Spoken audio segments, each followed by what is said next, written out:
Hello, good evening, good afternoon. Welcome.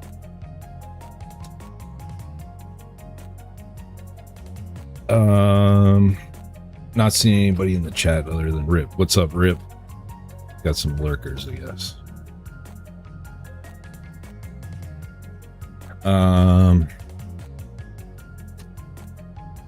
Yeah, I appreciate you, if you're still here, Rip, I appreciate you trying to get Jimmy to raid me, but, it's really, I'm not, not really worried about that. I mean, it's awesome.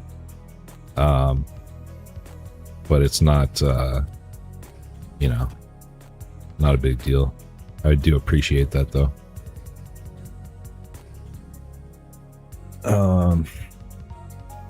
Christ is King, hello. Jez Heck, what's up? Jason, good to see you. Yeah, so I saw this, I watched part of it, this, I guess you could call it a documentary, about subliminal messages in advertising. And it's sort of interesting, and it's something that I had looked into in the past.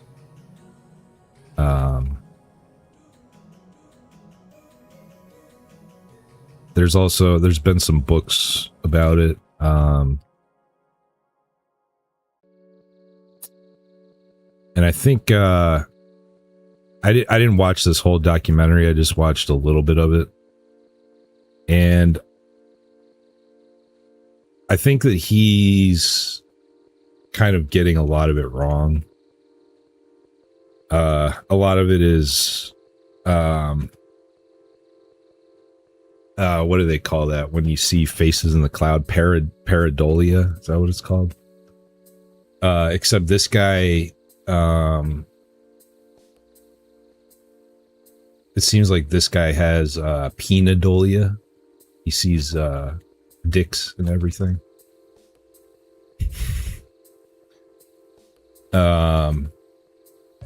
But I think there definitely is some subliminal advertising, and there's been studies on it.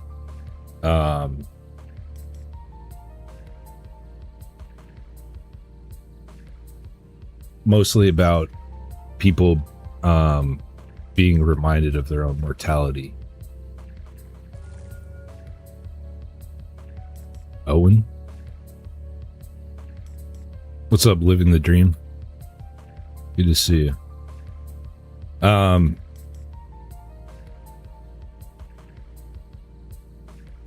see dicks. No, but it's probably similar to that.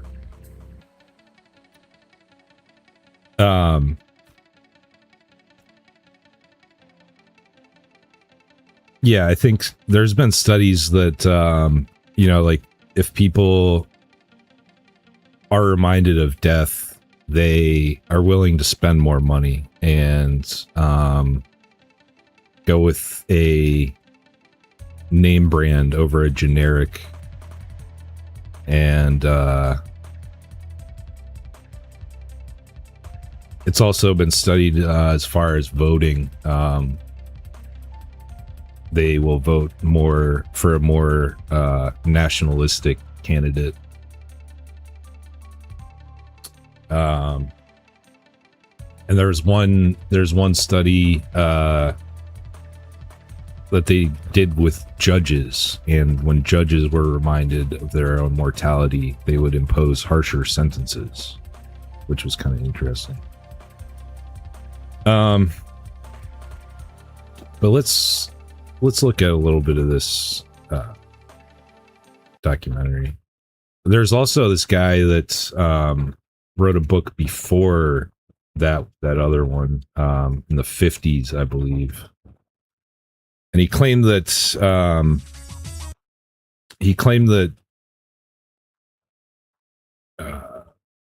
movie studios or movie theaters would put flashing images of popcorn and Coke because it would drive up concession sales. But it later came out that he made it all up and that he was lying. And I think this other guy made most of what he's saying. He made it up. And it seemed like this documentary is really getting a lot of what they're saying from those books.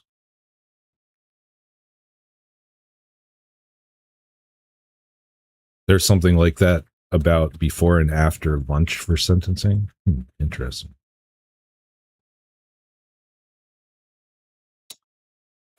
Yeah, I do have something here pulled up. I could read a little bit about that, the judge one.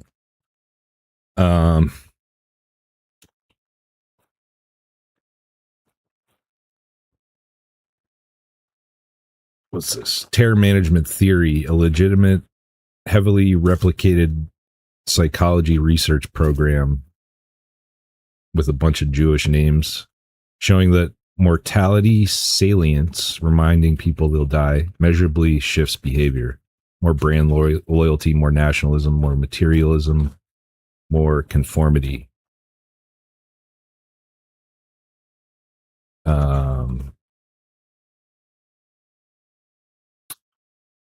Bail study, more Jewish names.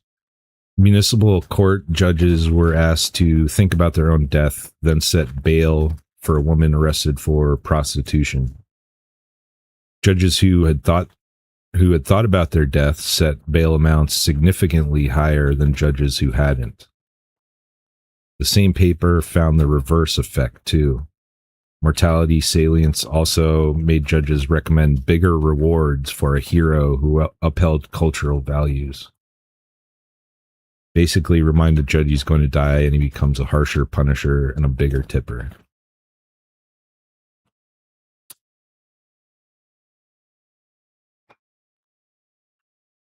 Participants exposed to mortality salience writing prompts scored higher on materialism and wanted more expensive brand name items than controls.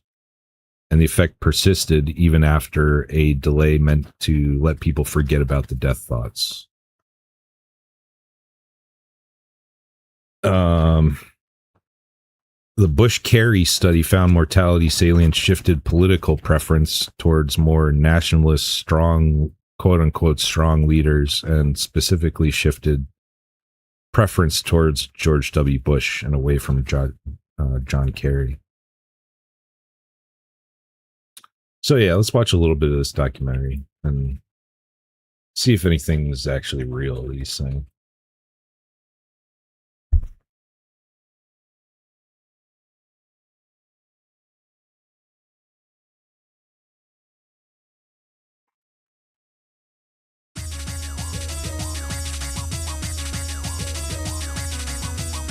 Wow, nice music.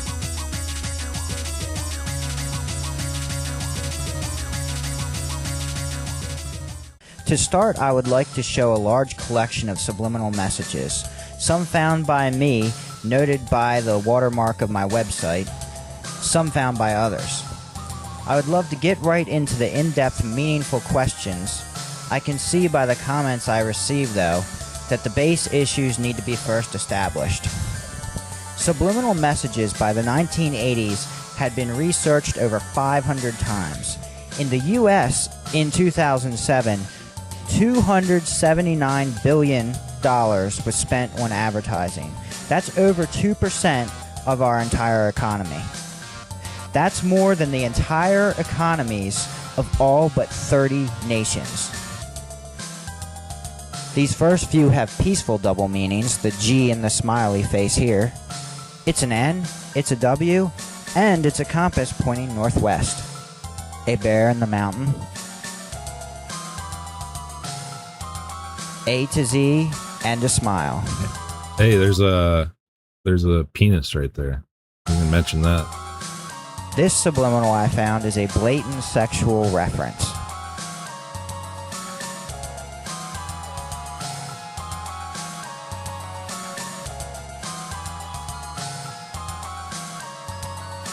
Man, I hope he switches this music up.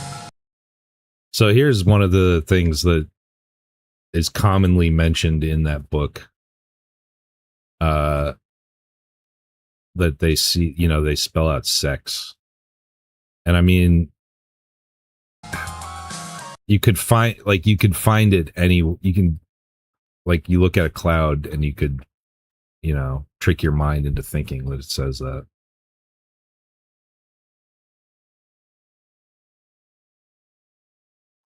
Although that middle ice cube really does look like an E. And I mean, I guess you can kind of see it, but I don't know.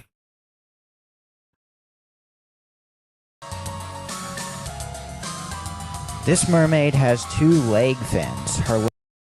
This one's actually kind of interesting because it is sexual, and it actually, you can look it up. The old Starbucks logo before this one, you could actually see more of her spreading her 2 fins. It went lower down. And there's some I think there's some occult stuff going on there with that logo too, actually. Leg fins are outlined.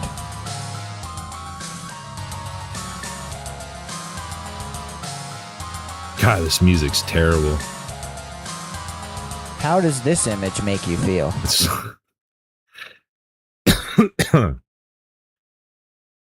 That music makes me feel a certain way.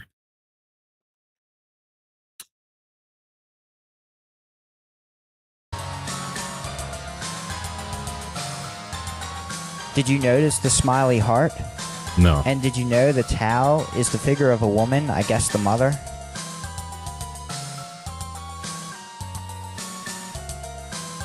Yeah, I can kind of see that, I guess. This is a common soda machine. Soda machine? That's a soda can, buddy. Now laying across the top. I don't know about that one.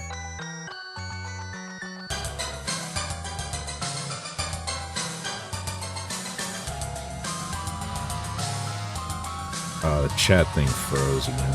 Why does it always do that? While shopping at Lowe's, I noticed this alien head on the water machine.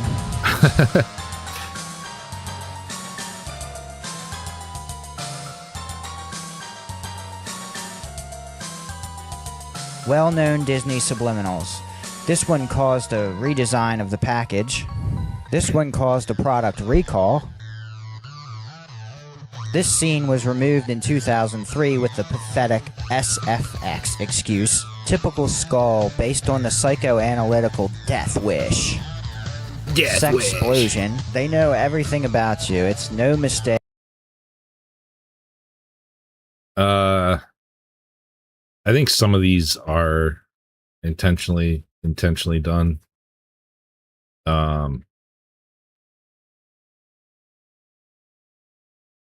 But like the Disney one, I don't think those are, I mean, it's not advertising, right? It's in a cartoon. So I don't know. I think that could be more just like degenerate animators trying to hide stuff in a kid show or kids movie. Fast food phalluses. Yeah. That one's, yeah.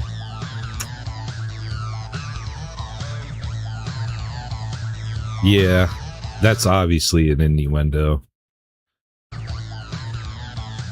Do you see any of the 3 female sets of lips embedded in the background of this poster?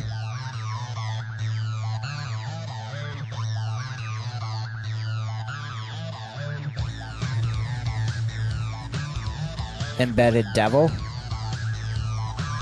I don't know about that one.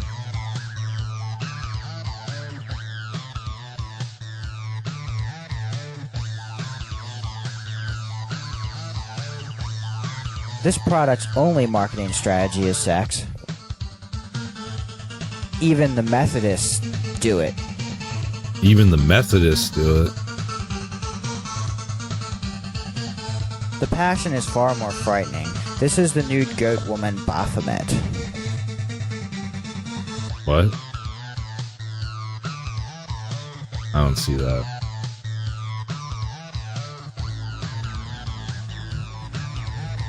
Typical faint sex in bed. In later episodes, I will explain in depth the psychology of sex and death in beds. The music's driving me crazy.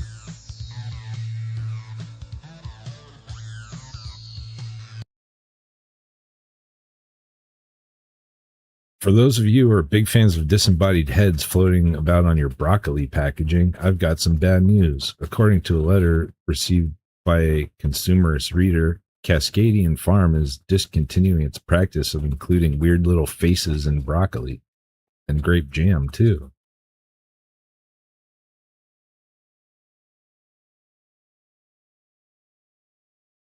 The tradition of hiding names or faces on Cascadian Farm packaging began over a dozen years ago. It was an unspoken tribute by the package design department to the friends and family of Cascadian Farms. The faces won't be included on our redesigned packaging. I don't know, it doesn't sound very nefarious. These ads are from the 1940s and 1950s, which marked the beginning of subliminal embeds in ads. I will detail the... Is it okay to just throw trivia in the chat? Like Baphomet is made up from French people mispronouncing Muhammad?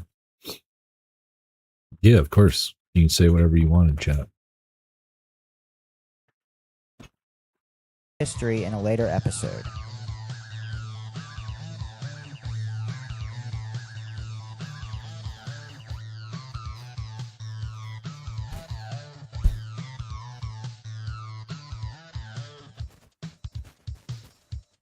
This is very primitive. It's not like this anymore. They stick to what works best, sex and death.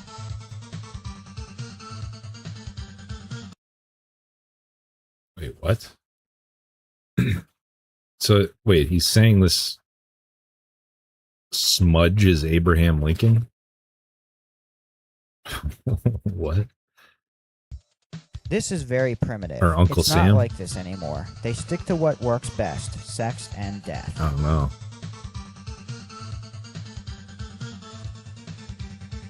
I'm always getting a bunch of misspelled insults as comments. 99% of the time, I've shown a subliminal in a movie or game that the viewer militantly identifies with. It's an amazing lesson in human behavior to see someone totally blinded by bias.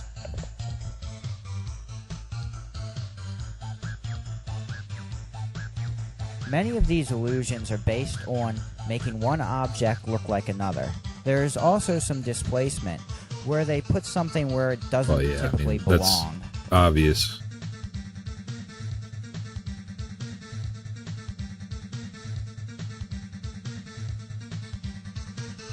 Easy to see subliminal sex.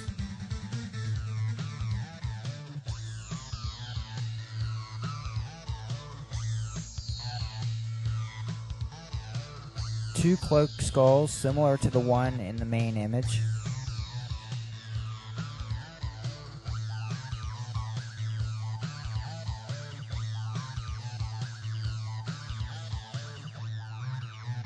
In Picasso's The Dream, the woman can be viewed two different ways. One of them includes a penis. New Jersey's Abraham Lincoln? You mean like on a map it looks like Abraham Lincoln?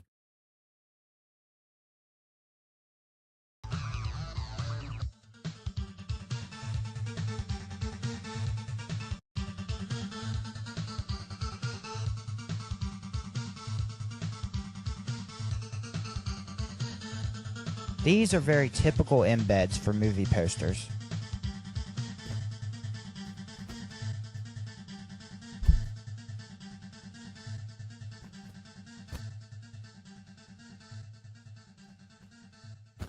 There's a nasty surprise in this game's pre-order cover.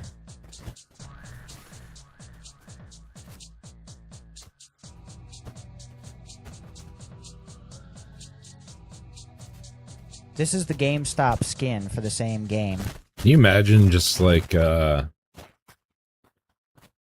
everywhere you look, you just see dicks everywhere? That'd be, man, that'd be terrible. Can you detect the written word? This one is almost amateur.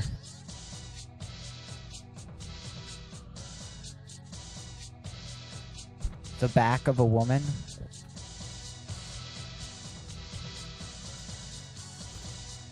This is the other side. An artistically drawn face.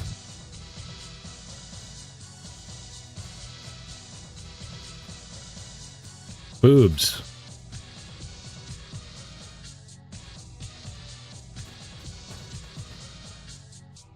Maybe someone wants to talk about coincidence.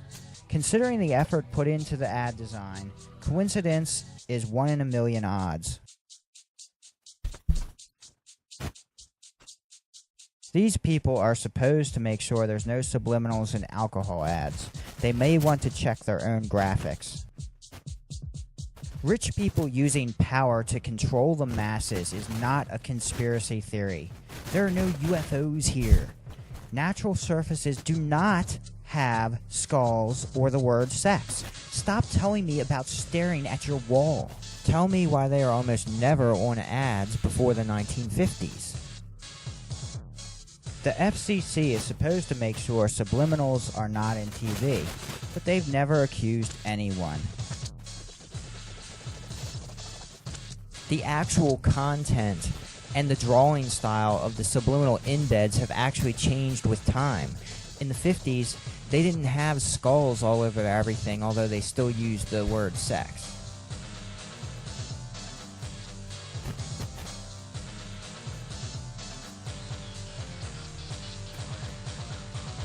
Okay. Money has subliminals. We will explore why later. Subliminal sex in comics. GIF would make this documentary. That's a good question. I'm not sure which music is worse, to be honest with you.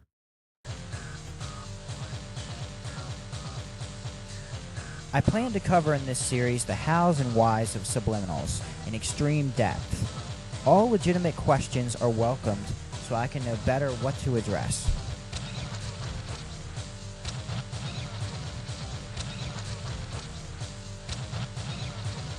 There is a small skull below the moon. It's actually, the music's actually getting worse. The skull appears here again on the webpage. This is the Twilight New Moon DVD menu. My wife also has the ability to find subliminals, and she helps me find material.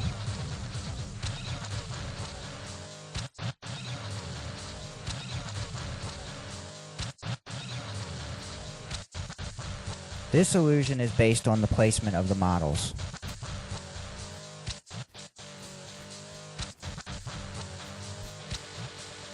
The picture coming up, my wife, my mother-in-law, is a famous illusion depicting a young and old woman both. Which do you see? Once you see one, it's hard to see the other.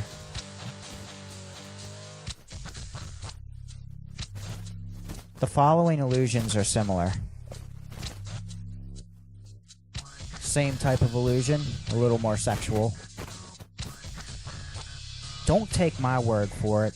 Research subliminal sex or subliminal advertising. I will have book. The music's actually really good. It just has subliminal messaging telling you it's bad. Hey, what's up, Average? Good to see you, man. Hey, Chaos. What's up, Randy? Reviews in future episodes.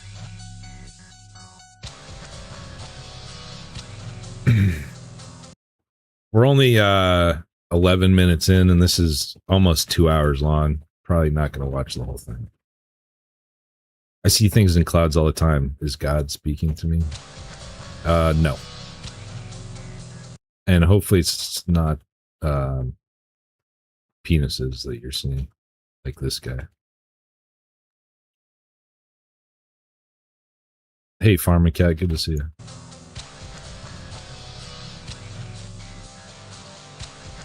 Disney has some insane fans that freak out about this one.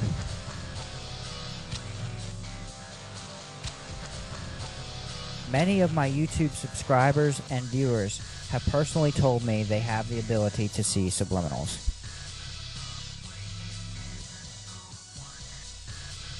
Here are a few subliminal messages from my Wonder Pets subliminal messages video. The horned skull. The angry face.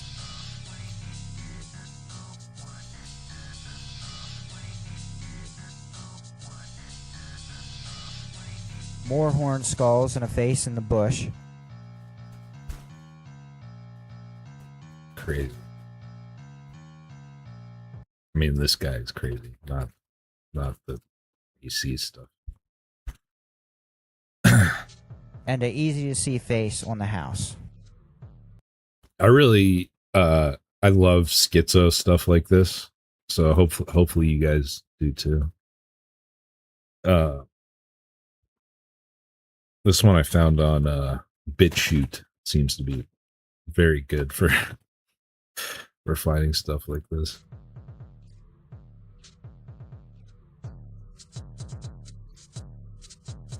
If you plan to attack me, be aware I bite back. Mindless insults only show me you are a clueless child.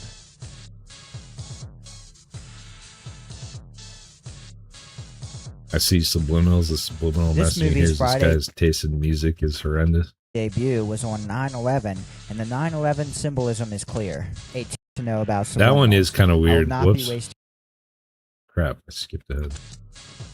You guys can't see it. Hold on.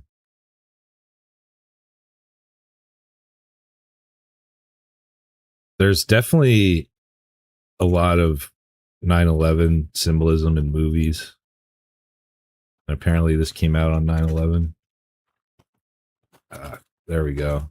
It's like two smokestacks.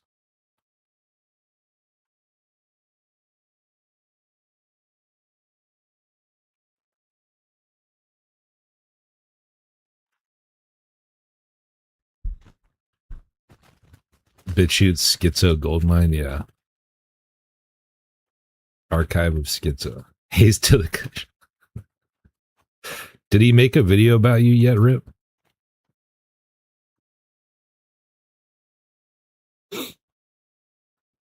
This video reminded me to rewrap my house in tinfoil. Yeah, definitely. Should get on that. I'm not even scratching the surface of how many of these are out there. Some people say, so, what's wrong with sex? Nothing. What's wrong is promising sex with a deodorant ad. I encourage you to subscribe to my YouTube channel if you really want to know about subliminals. I will not be wasting your time. Get closer to the ones you love. Oh look, the impregnated. Or like Haze to the douche, am I right? Yeah, I don't know, man. I got into that guy got into it with him months and months ago on Discord. He was like posting some nonsense about Oriental Orthodoxy, and he's trying to say that it's the same thing as Eastern Orthodoxy. And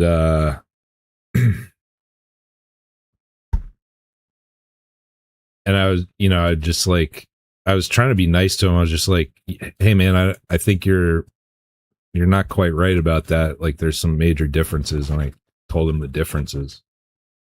And he's like, no, you're a F slur. Like, why are you so angry, F slur? ChatGPT told me this, so it's true. F slur. Like that, after that, I was pretty much done interacting with that idiot. What's up? The Temple? Good to see you. Hey, Mella. Gingerbread woman gives birth to a gingerbread baby. Any guy his age into weed like that is beyond gay. Yeah. Yeah, I mean there's a lot of stoners that like make it their entire personality, and he's one of them. Got into it with him in December. Yeah, that was probably around the same time I got into an argument with him. It was in Tony's Discord, and he left. He either got kicked out or left a long time ago.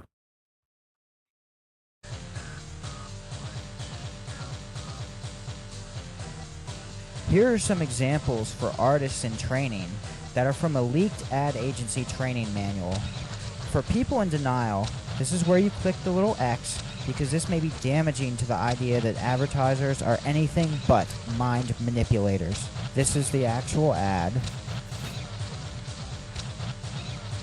This is the artist's concept drawing. An outline of the subliminal embeds.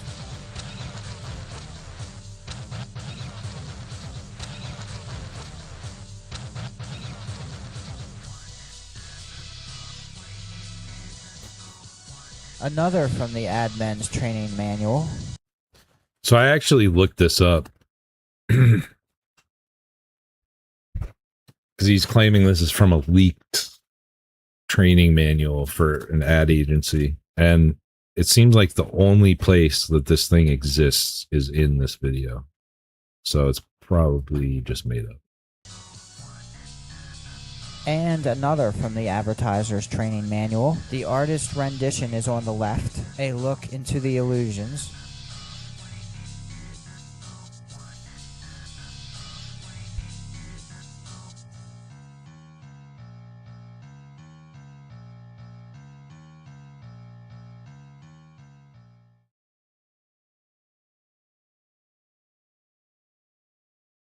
Oh, he made the music. No wonder it's so bad. This guy made this music. Actual documents. The leaked ad training manual. The ad itself seems innocent enough to conscious interpretations.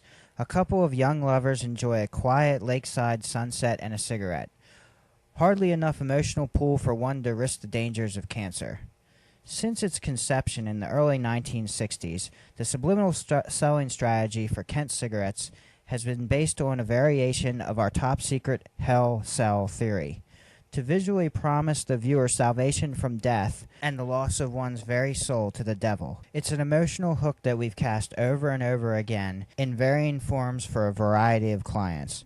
Religious beliefs and feelings about death stir deeper emotions than the frequently used sexual strategies. Enclosed are two photos illustrating one variation of our hell cell technique. One photo is of the actual cigarette advertisement, while the other photo is of an illustration that emphasizes the subconscious emotional meanings of the advertisement. In the photo of the actual advertisement, note that the sky is a dull, dreary, lifeless gray. Had we so desired, we surely could have chosen a more colorful and romance-inspiring sunset. This dull, lifeless sky surrounds a weak glowing sun that is setting. The darkness is fast approaching. Further statements about the sun and its symbolism will be explained later in more detail. Just keep in mind that it's dreary and weakly glowing. The couple sharing this dismal, insipid sunset seen clearer in silhouette than in inner body detail. The man's facial silhouette has sharp features. His hair comes to a point above his forehead. His nose is sharp and pointy rather than round or piggish.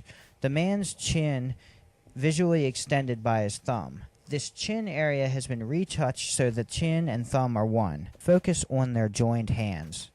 Note that their hands form the silhouette of a devil's face, very similar in shape to the man's facial silhouette. His pointy hair tip coincides with the devil's horn, man's left thumb. His long chin, with its retouched oneness with the thumb, coincides with the long chin on the devil's silhouette. The man is facing to the right, with a slightly downward, towards hell, tilt to his head. The devil's face, formed by their joined hands. So this guy's... this guy's taking something real as far as the mortality thing, and he's like going full schizo with it. Ooh, schizo party. Yeah. What's up, Bree? Jason Scholl's here. He was. It's probably too busy taking notes to type in the chat. Pact of Evil, is also facing to the right with a downward tilt. Notice that the female's head is also tilting slightly towards the man's. In this adds controlled context, the combination of the man's devilishly long chin silhouette, his thinking position, the devil's face silhouette of their joined hands, and the closeness of their foreheads tell the viewer at their subconscious level that they are in the act of observing some eerie mind over matter situation. To further aid in this interpretation, we've placed this devil's head-hand combination directly over the sun. The devil's head is visually in a superior winning position over the sun. Near the lower portion of this weak glowing, about to go out sun is a horizontal line that ends up at the sun's left edge. This simple line, placed below the blurred background horizon line, indicates that the sun is setting into the lake rather than behind the lake. The death of the sun, due to the satanic mind over matter powers, appears imminent. Of course, this is a physical impossibility at the conscious level. The sun symbolizes life itself. All life, as we know it, cannot survive without the sun. To visually eyewitness the end of life comes as such an overwhelming emotional jolt that the viewer's mind searches for a way to repress such matter. To provide a way out for this disturbing thought, we provided a distinctive weed directly below the horizontal sun-sinking line. This weed makes conscious lock-on relatively easy. It's easier for the conscious mind to interpret the horizontal line as part of the weed rather than to deal emotionally with the death of the sun. This evil couple, with the dying sun trapped between them, are wearing the same color and style pants. Her black leather belt is very wide and masculine appearing. It's not thin, dainty, or feminine. By giving her subtle masculine traits, we've changed their gender in a subliminal role reversal. Several of these role reversal subtleties will be brought out as the ad is gradually explained. The fact that their pants are green is no coincidence. Green is the color associated with witches. Research based on Halloween studies readily verifies that most children who choose to be witches choose green makeup. Children's stories often portray green witches. The green of their pants blends in with the green wild weeds they're standing in. Unkept or uncut weeds represent, in this context, the wild, uncontrolled, uncivilized natural element. The shoes or feet have been retouched to blend with this wild, weedy, green ground area.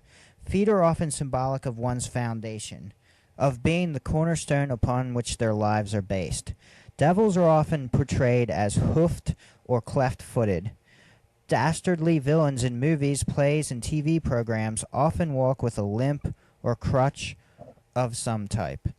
This symbolizes a crippled, weak, twisted foundation on which their lives are based. By blurring the couple's... This is even more schizo than I thought it was going to be. This is great. Green equals witches, yeah. Feet into the weedy and wild foreground area, then airbrushing in devil faces and horror faces, we've visually shown that their lives are based on evil and death. Their souls are evil. To further enhance this evil foundation interpretation, the male's... Yeah, speaking of green, got moldy apple. What's up, man? Knees have been artistically distorted and warped. They bend inward at a dissonant distance, implying a weak knee and warped structure. The female has a dissonant wrinkle in the knee area. Both their pants are full of deep wrinkles and creases, which further enhance a weak, warped, twisted interpretation. Airbrushed into the lower leg of the female's pants is a giant spider. Another giant spider is airbrushed below it, lying upside down on the ground. These two spiders are joined at their abdomens, implying that they are mating. Since small spiders are high on the phobia index for fear arousal, it only stands to reason that larger effing ones would provide the emotional jolt necessary for conscious repression. The dissonant clues are the thin, lightly etched, almost vertical lines that form the top spider's legs. These ultralight leg lines are much higher than any of the surrounding wild weeds and thinner than any wrinkles or creases. The spider's round bodies provide yet another dissonant clue that can't be missed by the viewer's subconscious. Note that in the man's pocket is something long and hard, as evidenced by the telltale bulge. Here of come the grease. dicks. This is very close to his genital area. The devil's head silhouette is in front of both their genital areas. This mind over matter evil situation picks up sexual power of procreation with the interplay of the following elements: larger than life fornicating spiders, hard phallic object, knife, in the male's pocket, and the devil's head created near both of their genital areas. The giant spiders also imply usage of hidden webs and snares, being snared by Satan, being caught up in a web of death and despair. Spiders often paralyze their victims in order to suck them dry at their convenience, a painful and gruesome death, not the type of thing one would want to deal with at the conscious level. Easy repression material. Both individuals are wearing red tops. Red is the color associated with hell and the devil. Red and green are also color opposites. Since both of these individuals are wearing just red and green, it signifies the joining of opposites and correlates with the devil's pact theme, the union of the devil, red, with the witch, green, to forge a superior evil force capable of overpowering life. By meticulously positioning the couple, we've given their silhouettes many sharp and angular features. Pointy shapes act as a catalyst for early infantile experiences of pain, brought about by sudden contact with pointy objects. In the man's lower back area is a spike or pointy shape dissonant to the round form a sweater wrinkle would normally form. His spine appears warped. A long, pointy spike shape is also formed by the space between his lower legs. A wisp of hair has been airbrushed into the woman's nose area. This visually gives her a long, witch-like pointy nose. Her belt buckle top forms a pointy shape. Two small points have been airbrushed along the top edge of her hair, suggestive of horns in this controlled context. The two individuals are pointing their cigarettes towards each other. These two cigarettes are thinner than actual cigarettes. The thinness implies that these objects are needle-like and pain-producing. Rather than smoking, these two are actually caught in the act of jabbing each other. This is indicative of their sadistic love to inflict as well as experience pain. This just keeps getting more and more schizo. All for just a simple cigarette ad from the 70s. Pain-loving female is the same height as the male, rather than being smaller. He's wearing a long-sleeved turtleneck, while she sports a thin, short-sleeved top. Usually the female is smaller than the male and dresses warmer than the male in chilly situations.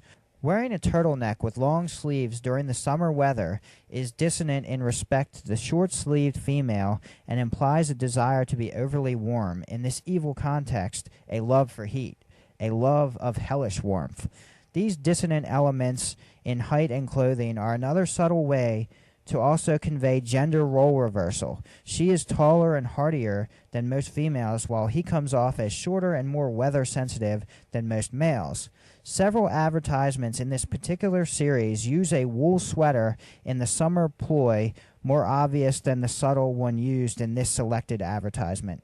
Again, the reader will have to take our word for that, what little it's worth, on this matter.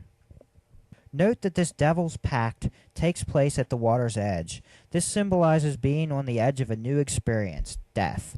The water's edge is where one form of matter, land, meets another form, water.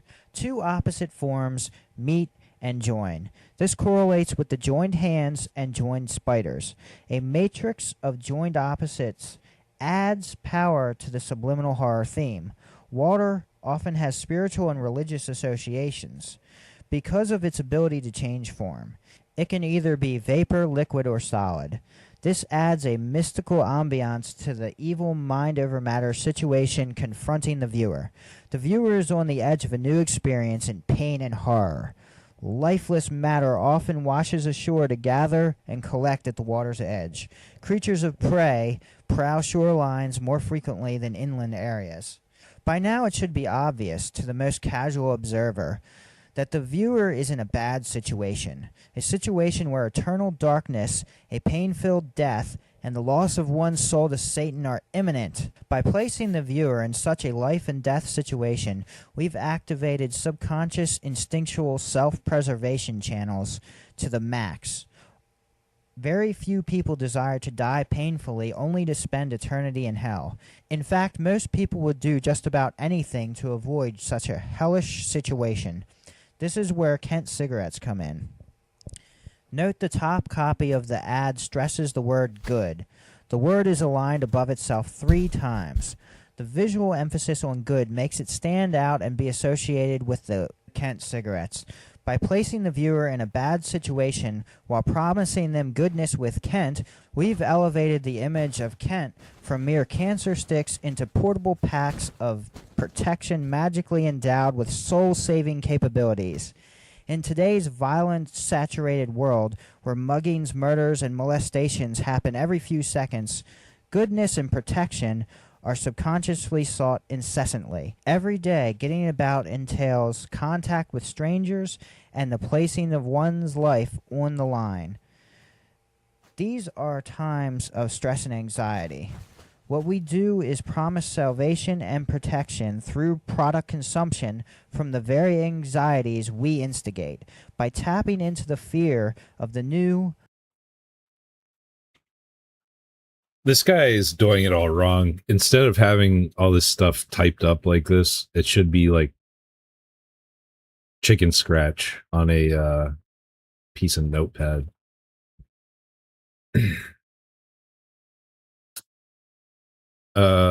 What's up, slow boy whiteboard? Does this guy ever give solutions to deal with his subliminal messaging? I don't know. He might. Still got a lot. Still got like an hour and a half left on this. Missed the first hour. I was listening to EMJ going off on the juice as usual. You'd think he'd be smart enough to leave Roman Catholicism. Oh. Of the unknown, of dying, of going to hell, we struck emotional gold. Variations of the good versus bad strategy sell a variety of products for us, as well as our competitors. This hell sell strategy is reinforced by the church. Religious attendance by the consuming public reinforces the spiritual reality of hell. This indirectly embellishes upon the emotional believability and pulling power of our hell sell strategies.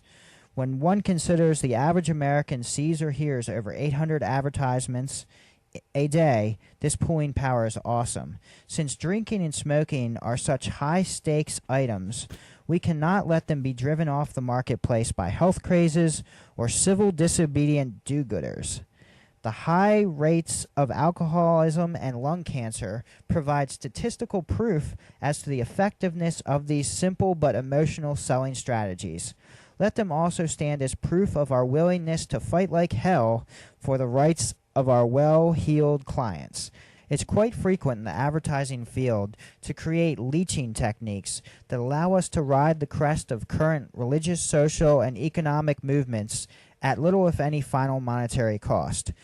The true beauty of this is that the consumer actually pays to be brainwashed, while we corporate fat cats laugh all the way to the bank. That's right. They said it as good as I could. They brainwash us, and we pay them to do it. The psychoanalysts that came out of Vienna.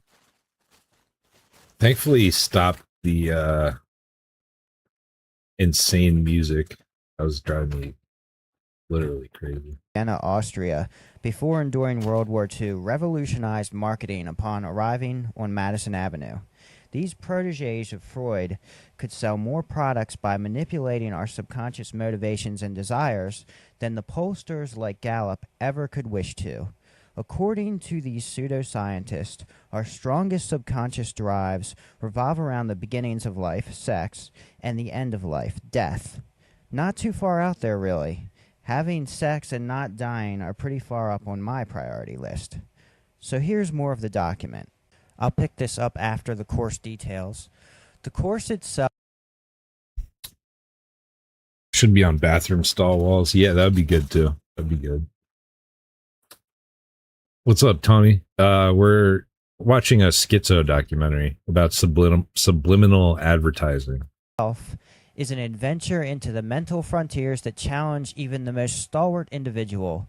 You'll learn the hows and whys of taboo imagery, group motivation theories based on collective anima symbolism, how to slow the thought waves and enter the alpha, theta, delta levels of the mind, the emotional meaning of colors, shapes, and patterns, plus your basic illustration and airbrushing techniques.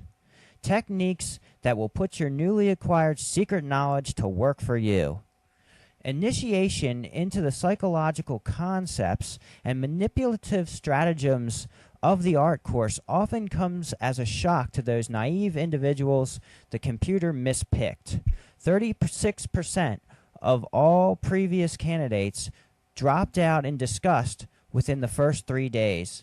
Since there is no refund, we try to stress that certain squeamish types of people aren't suited for the psychological demands of this fast-paced, secretive business. Our main goal is to produce artists and idea personnel dedicated and obedient to the advertising necessities involved in regulating America's production consumption cycle.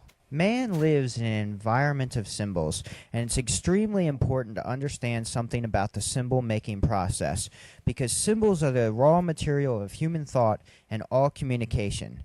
Superficially, we think that words are the only form of communication because we live in such a highly verbal atmosphere.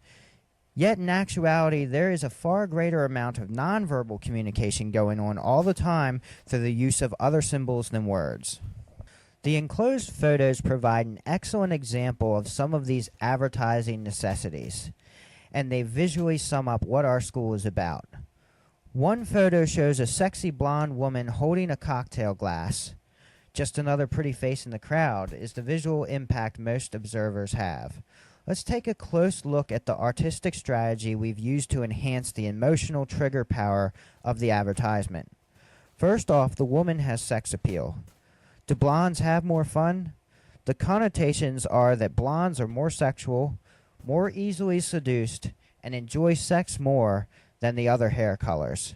Since blatant sexuality is the subliminal theme of this ad, the blonde hair helps to act as an emotional catalyst in ensuring a sexual interpretation by the viewer's subconscious. The satyr on the woman's collar or choker further enhances the subconscious theme of the ad. The satyr is an age-old symbol for man's baser instincts, his primitive, lustful dark side. The satyr identifies its wearer as being associated with instinctive eroticism. The choker around her neck is a visual indication of her submissiveness to the eroticism of the satyr. Since a choker closely resembles a collar, its submissive symbolism in this context is much the same. She will be obedient and docile as a dog in obeying the erotic desires of her master, the viewer. She is a sex slave. If we look closely, we see that the... Does this guy have a janky early internet website? Please say yes. I believe he does. Come on. 30. We're at 3416. So I can go back.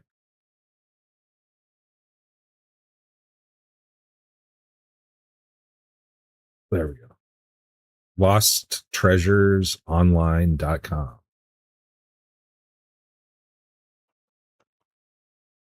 that the blonde woman is holding the cocktail glass in an odd or dissonant way.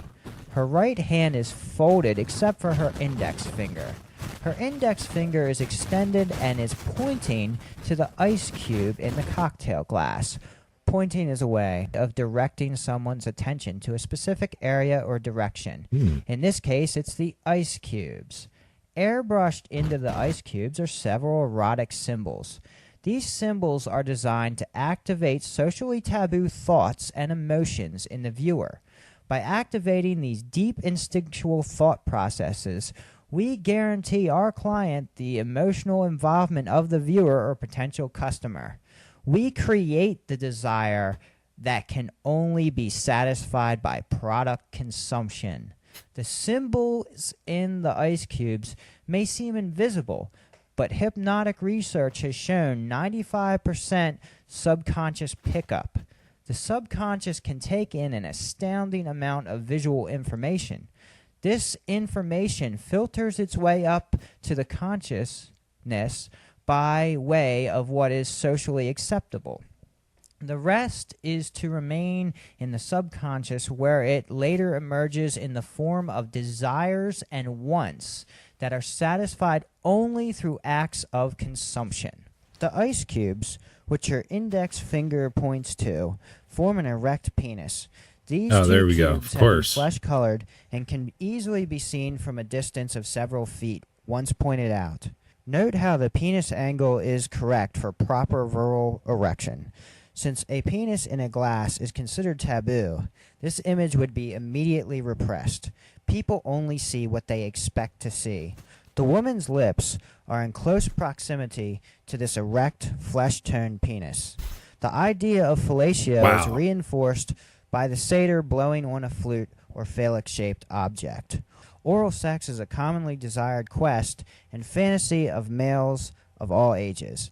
By retouching and airbrushing in this symbolic sex. I don't know if anybody heard it, but I made the joke earlier in the stream that it's like pareidolia, except this guy has penidolia. Sees dicks everywhere. Sexual message, we've elevated a mere glass of whiskey into a potent aphrodisiac.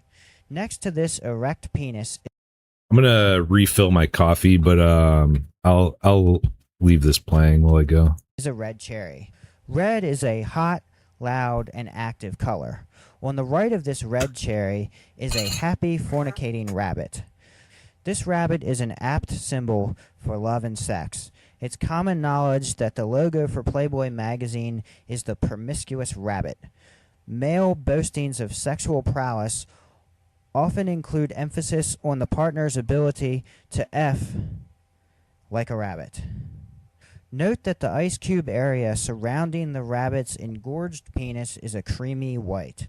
The ice cube area above the cherry is also creamy white rather than a see-through clearness. In this adds blatant sexual context. This creamy white color correlates with the creamy whiteness of sperm. Obviously, ejaculation by fellatio will be successful, enhancing the virility appeal of this product. Below the fornicating rabbit is a happy, smiling human face to symbolize a drink that tastes good and will make one happy. It also correlates with the love for oral sex, licking her lips in anticipation. Below this smiling face are several other penises in various stages of sexual excitement. To the left of these aroused penises are several female shapes with large breasts. The large breasts help activate instinctual maternal sucking impulses associated with the pleasure principle. The female shapes visually stimulate any repressed sexual desire in the viewer. The model's middle finger on her left hand is visually touching the genital area of the large-breasted female shape. The middle finger is associated with sex and sexual gestures such as FU. F being a sexual connotation implying intercourse. This touching of the genitals by her middle finger is subconsciously interpreted as being bisexual or impish, game for anything, in character. Since male fantasies often include acts of lesbianism, Oh, we're still on this. we took the liberty to airbrush this visual enticement into the sexual repertoire our impish host is tempting the viewer with. Earlier it was stated that the satyr and choker indicated the model's willingness to be sexually submissive to the viewer's own fantasies. To help aid in this submissive interpretation, we've instructed the model to look upward. This looking upward visually places her in a lower position than the viewer. In this context, it would subconsciously be interpreted as being on her knees or at the level convenient for oral sex. The large white areas of her eyes were retouched to match the exact hue of the white creamy ice cubes. Exhaustive research indicates the subconscious reads this as she has eyes for spurting sperm. Jesus. Maybe this is getting to be a little bit too much. She loves climatic pleasure. She's voyeuristic. Even the copy of the ad must correlate Like with the mud erotic fossil theme. times 100. About midway through the copy, the wording goes, "the smoothest thing since skin." This correlates with the smooth skin of the penis that she's pointing to. The rest of the copy is quite sexual when placed within the subliminal What's up, sexual Austin? framework of the ad. It brings out the imp in all of us, refers to the releasing of primitive sexual desires and impulses found in every human. Here is the final example I have from the training document. This is another ad from the Kent Good Time campaign. It seems to employ the same hell cell technique previously covered. In this ad, the female is wearing the thick sweater. They have the mirror jabbing her in the head, which I would have thought is coincidence if they did not spell that out for me. Other horror features on her apparently are an embedded spider, a warped knuckle, and an evil eye. If anyone has these original ads or knows what year and in what magazines they were ran, please contact me. There's a subliminal penis near the woman's mouth. Of course there is. There's emphasis on both of their teeth. The man is dripping blood near his hairline with a horn shape made from his hairstyle. As he drives the car, his eyes are tightly shut. I'm no psychoanalyst, so I'm not going to try and play out whatever sick, twisted game this ad is designed to play on our... This dude has Indian vision. It's all Bob's peens and vagine. Your drink seems to have a phallic object in it. subconscious mind. The hood of the car has swear words, horror faces, and devil faces embedded in it. These subliminal embeds are not just on tobacco and alcohol ads. They're on just about all ads, even ads directed at children. Oh boy. Ernest Dichter, the father of motivational research, wrote in the Handbook of Consumer Motivations, "We attempt to escape fear-producing stimuli. By producing fear, we can alter people's behavior. When caught in fear, we regress step by step to ever more infantile and animalistic drives." August Bullock, in his book The Secret Sales Pitch, says, advertisers deny using subliminal techniques. They claim that the embeds and other devices that appear in media are coincidental. Later, he says, so many coincidences appearing in one ad strongly suggest that subliminals do not appear in media by accident. Advertisers' denials seem... The Saunterist, welcome. Good to see you too. Even more implausible, however, when you consider that series of ads often incorporate similar subliminal techniques. Wilson Bryan Key says in his book Subliminal Seduction, what's up, birds? embedding refers generally to the practice of hiding emotionally loaded words or... So this is, for those of you that were here at the beginning, this is the guy that I was talking about that wrote the book. Kind of surprised that he brought it up in this. Wilson Bryan Key. A lot of his examples are very similar to this guy. And it's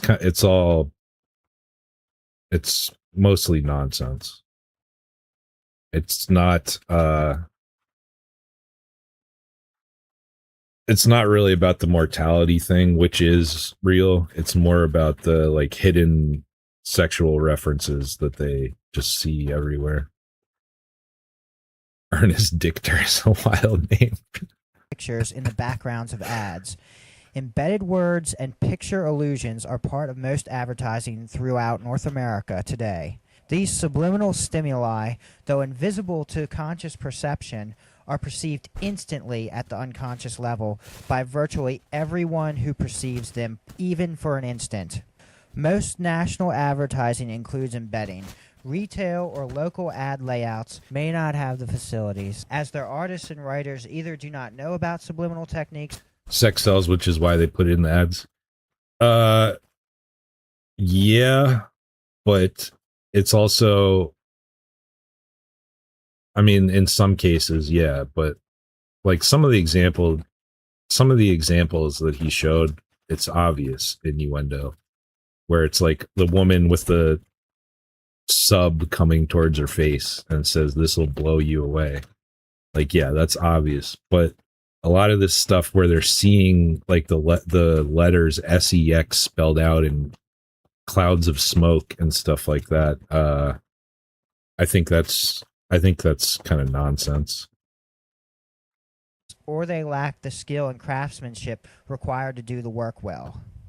Every major advertising agency has at least one embedding technician in its art department. The technique is taught in most commercial art schools. He later says, sex is the most frequently embedded word in the American advertising industry.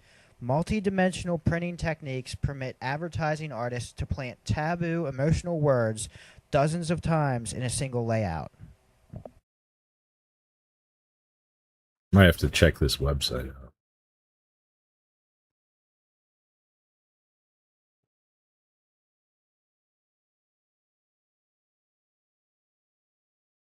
Now it's going to go ultra schizo mode. After reading the leaked ad training document and knowing that subliminal messages began before the 1957 James Vickery flashing Coke and popcorn debacle, I wanted to know the origins. This, I also mentioned this at the beginning, the book from the 50s about the popcorn and Coke. Of and subliminal messages. The guy admitted that he made it up. And how they became acceptable to use on a supposedly free public. In the leaked ad training document, the advertisers say that they are regulating America's production-consumption cycle. Now we're going to find out how advertisers became social engineers and where exactly these engineers are taking us.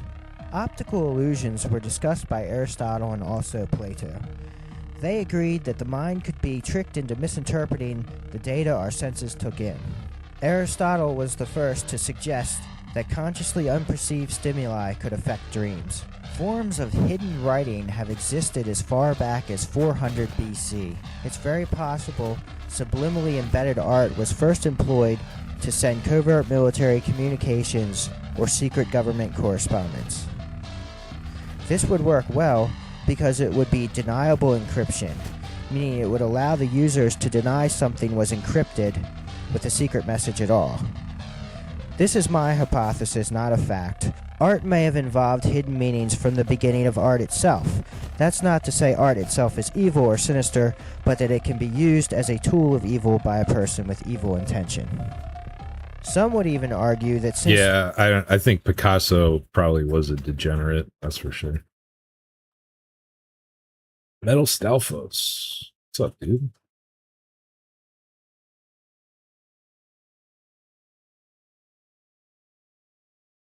The unconscious influences the conscious, an artist could unconsciously include subliminal imagery in an artwork without ever consciously knowing it.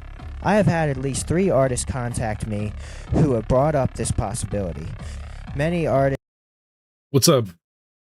Get J Spurg Scrub. That's a great name.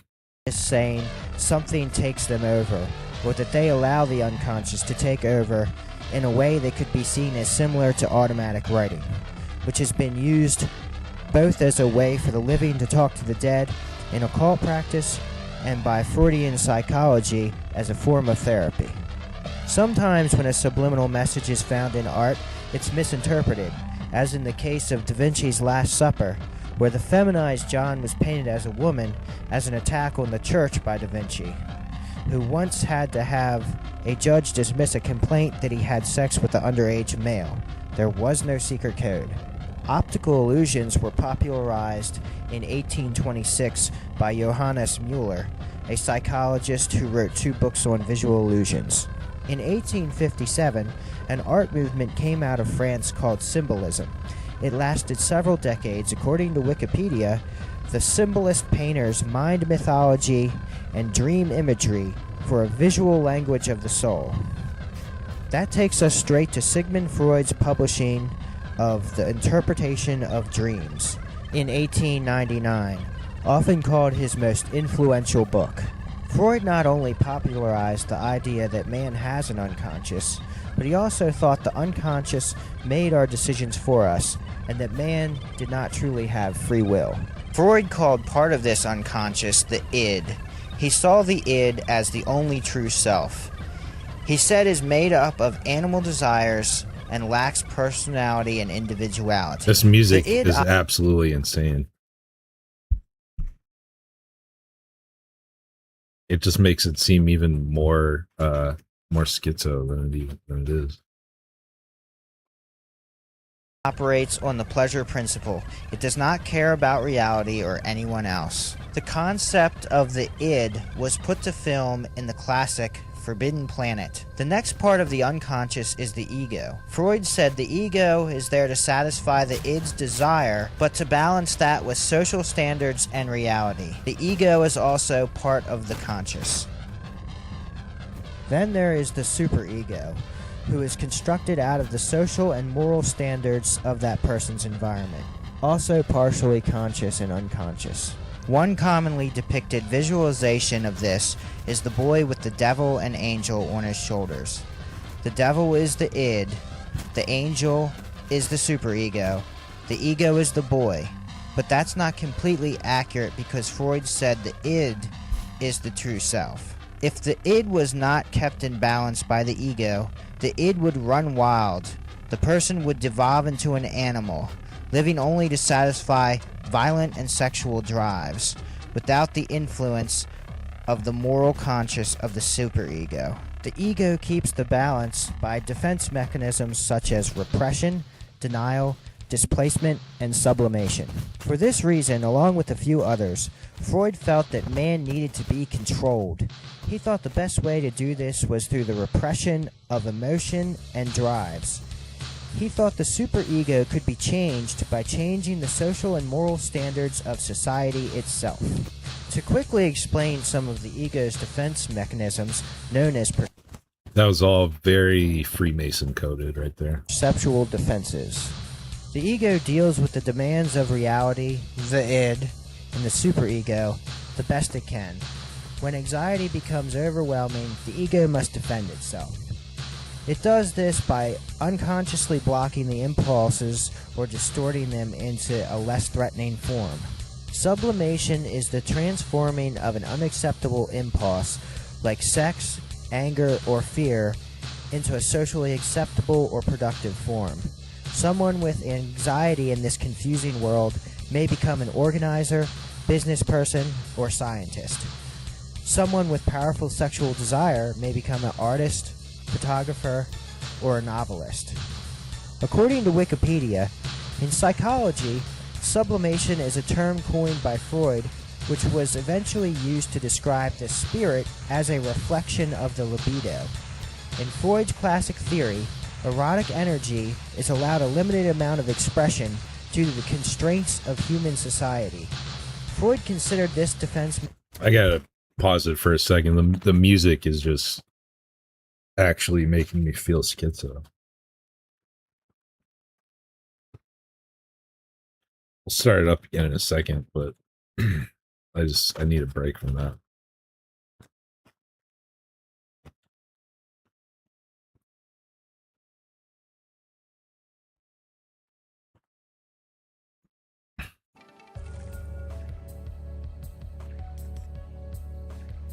What's up, Captain? Good to see you, man.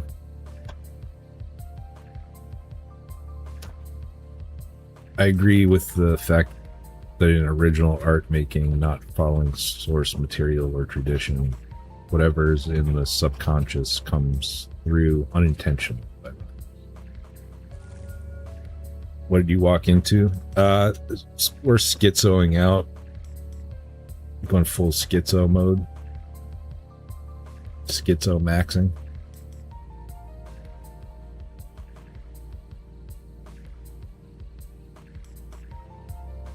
I had to pause the video for a minute because the music was actually making me schizo.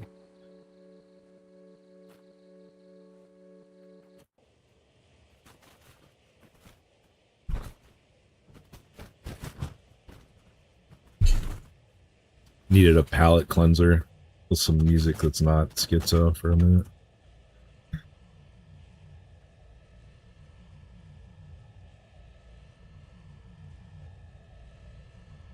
Maybe, I wonder, maybe we could watch something short for a palate cleanser.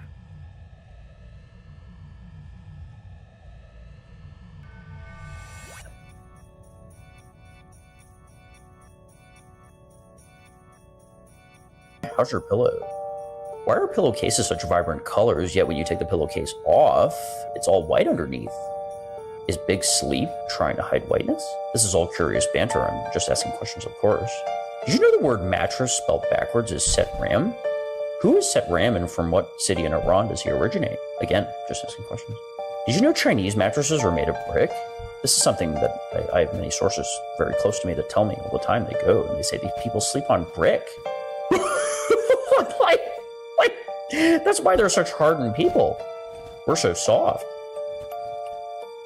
No wonder they all look like they're half asleep. Good evening. How's your pillow? Why are... Not bad. His impression's not as good as Jim Bob's, but not bad. Not bad. Pretty fun.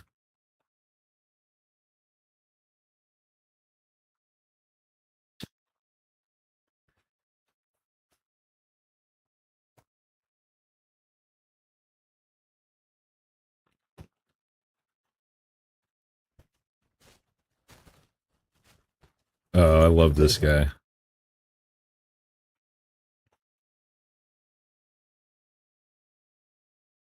Let me tell you something. The Jews ain't half as bad as the niggas I gotta deal with now. Them niggas, they go to these churches, these Al Sharpton niggas, these Obama niggas. these niggas that love that trash called Obama. The nigga's mama is white. She's a piece of trash. She's a slut and a whore.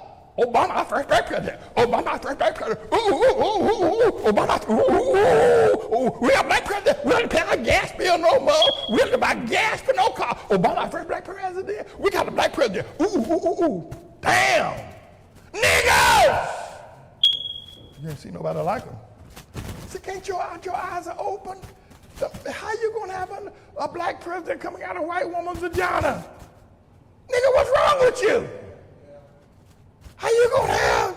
This man don't care nothing about you. He's a damn cocaine head surfer out of Honolulu. He don't know nothing about the hood. He don't know how to duck back in the alley. He don't know about being black. What's wrong with you?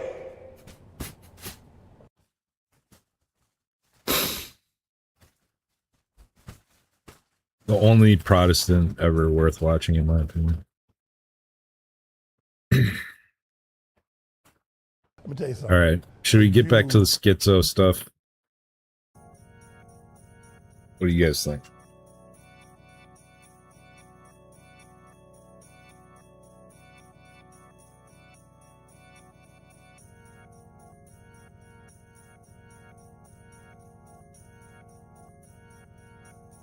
Shit, what's wrong with you?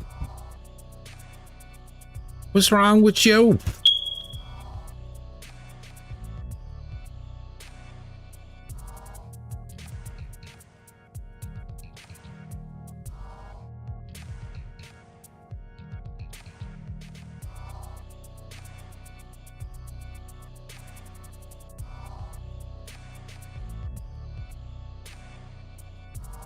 Yeah, more schizo stuff, even though the music's trash.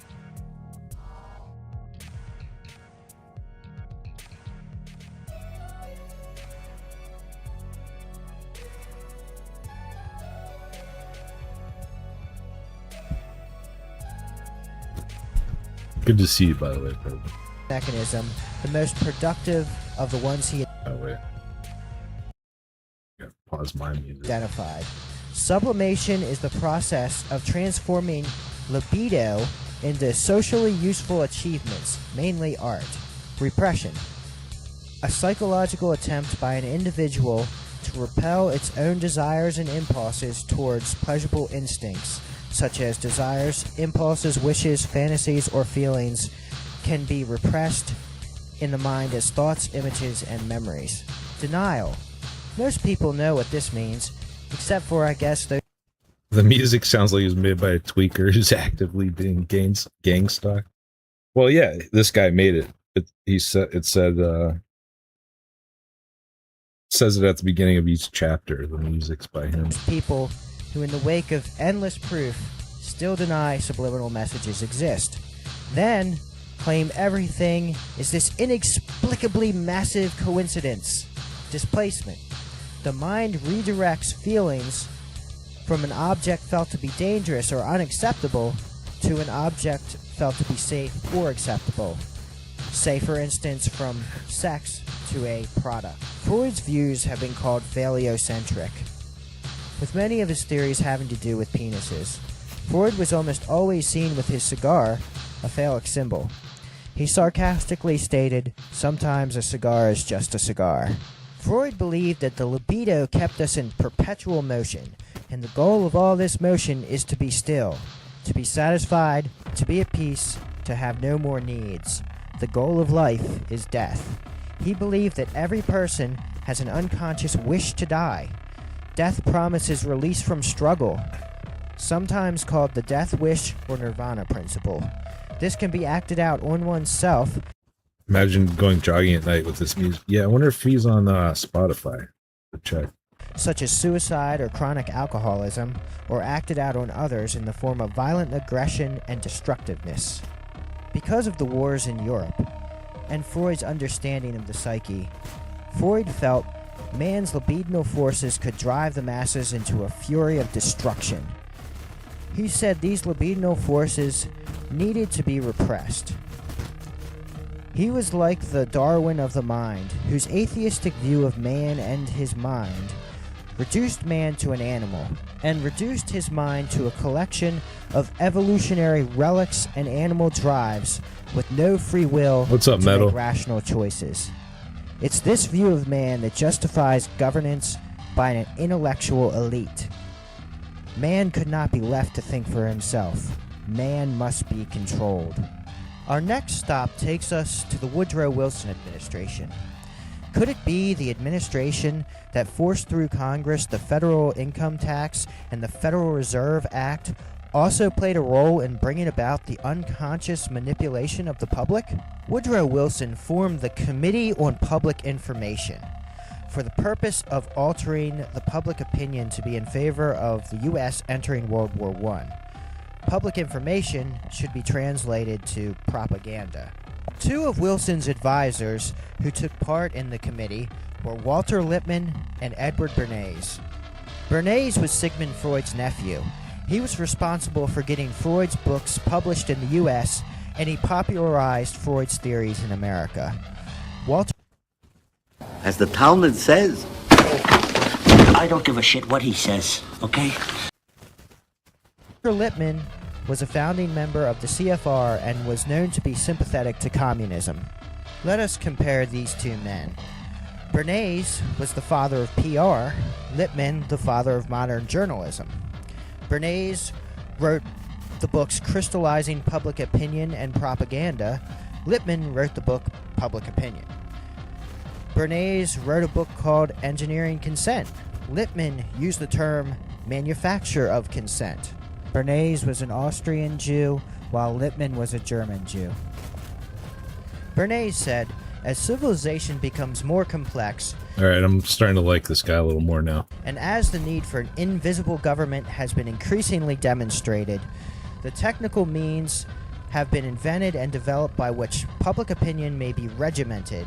With the printing press and newspaper, the telephone, telegraph, radio, and airplanes, ideas can spread rapidly and even instantaneously across the whole of America.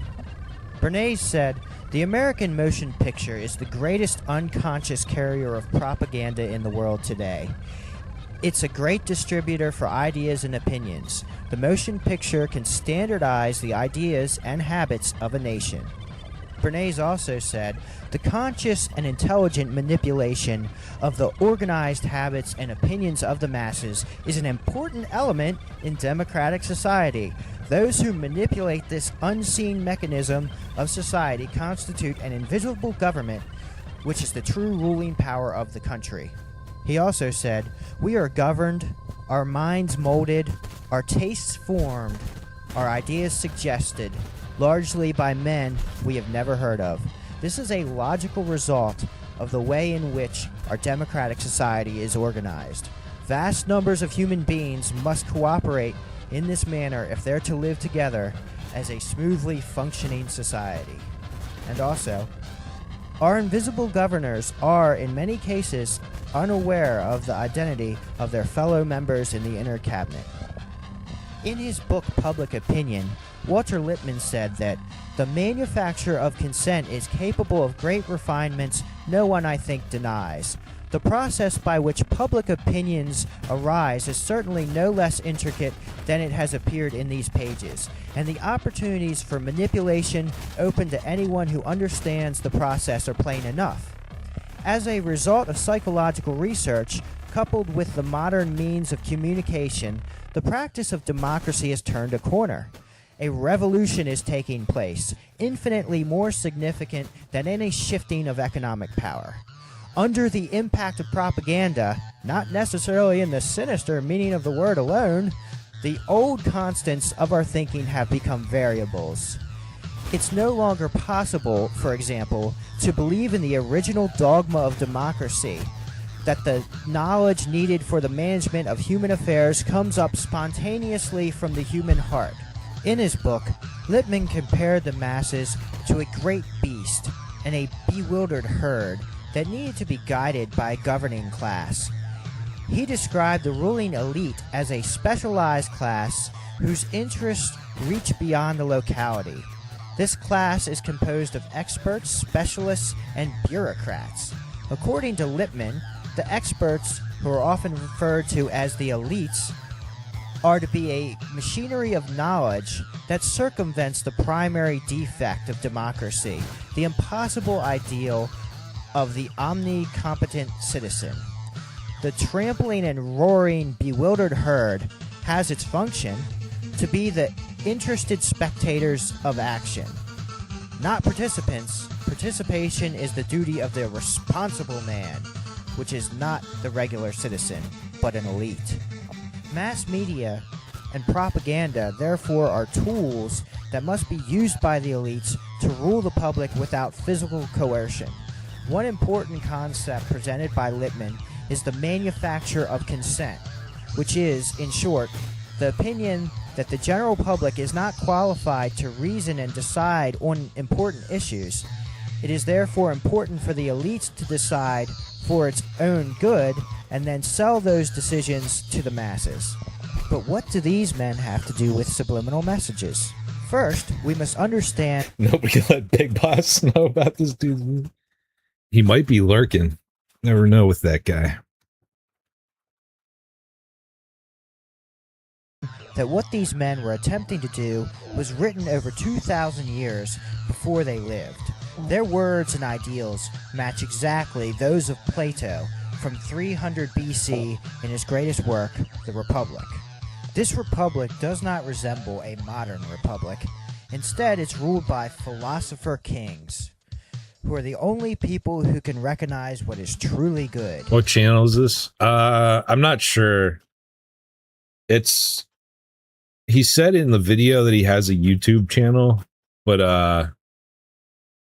I found it like reposted on BitChute, which is a treasure trove of schizo videos, if you're ever looking for some. In Book 6, he calls the masses a giant beast. He says to please this beast, you tell it what it likes is good and what it hates is evil.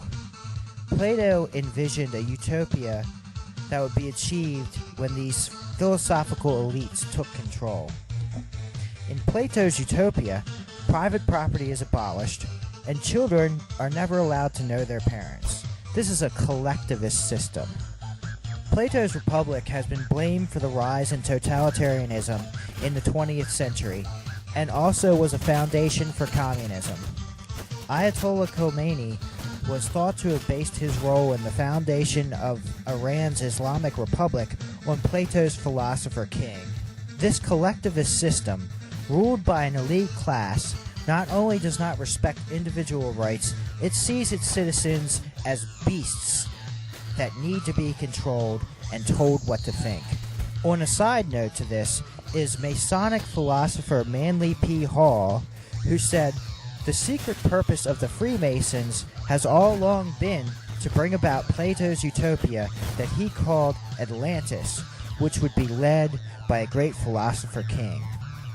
In Manly P. Hall's book, The Lost Keys of Freemasonry, he says, "When the Mason learns that the key to the warrior on the block is the proper allocation of the dynamo of living power, he has learned the mystery of his craft. The seething energies of Lucifer are in his hands." I just thought you might like to know why they see man the way they do. Wilson's Committee on Public Information was the primordial sea of subliminal manipulation. They recruited nationwide, bringing together top businessmen, politicians, journalists, academics, Jews, and of course, artists and advertisers. In 1917, in this committee, Freud's theories came together with political and business elites who felt they needed to control the public. Journalists, artists, and entertainers would be the foot soldiers in the war against independent thought. Now it was time to undo the American ideal of staying out of foreign entanglements. In a monumental propaganda campaign, the elites, by manipulating public opinion, now had the tools to take America wherever they wanted. According to Wikipedia, Bernays was one of the first to attempt to manipulate public opinion by using the subconscious. While most of the images of World War I propaganda I've seen are not high enough quality for me to tell if they are subliminally embedded, the casual observer can see the underlying sexual theme. In this one, a topless maiden requires rescuing. I'm not sure what this image is implying, but I'm sure it's manipulative. Here we have a blonde in a nightie making a hand sign at sweaty males operating a large phallus symbol. Both my wife and I initially thought she was removing her nightie strap. Also note her hand sign. I believe this image has several embedded sexes.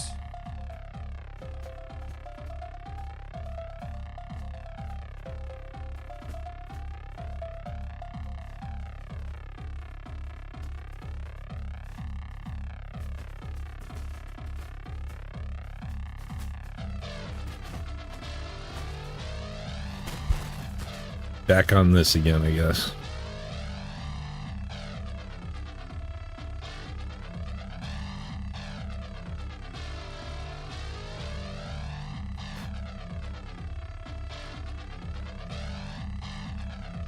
Next, we have an embedded image of a soldier who is looking into the eyes of the woman. Maybe that's why she's about to remove her clothes. What on the surface looks like someone saying a pledge actually has a double meaning. The meaning reinforced by the woman reaching her arm out with two fingers entering the wreath, which is sexually symbolic. Another sex that was noticed when the image was inverted.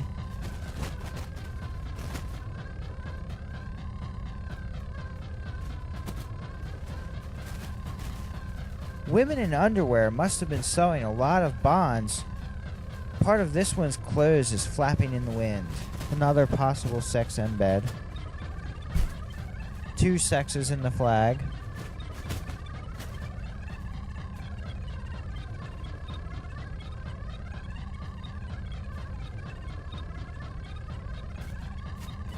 I noticed how oddly this one's hair was drawn right away. I mirrored the image to find a sex in her hair.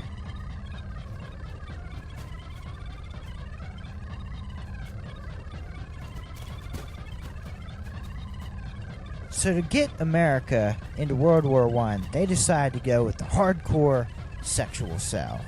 In this 1917 Navy ad, they used the prove your penis is large tactic with this obvious yellow penis.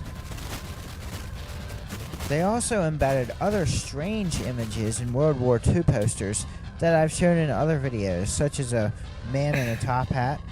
A Navy one's like Dr. Strangelove. Nothing makes me want to die for Israel more than some hot pillow. Bull, and a telephone.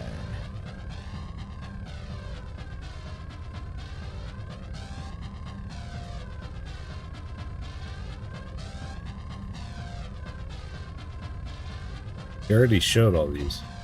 Just showing the same stuff.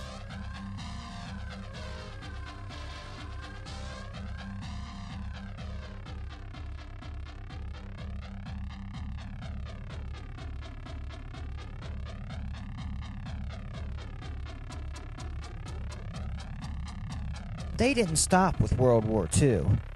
One of my favorite subliminals I've found is still on the ATF homepage. It's a sex, as well as a man. The man may be a federal agent type, or an image of Richard Nixon. It's up for debate.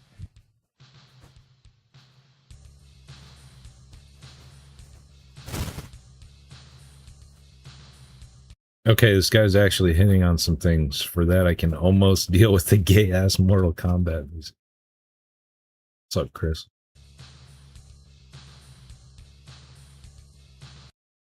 I need another coffee refill. I'm going to play an ad. Keep an eye out on this ad for subliminal messaging.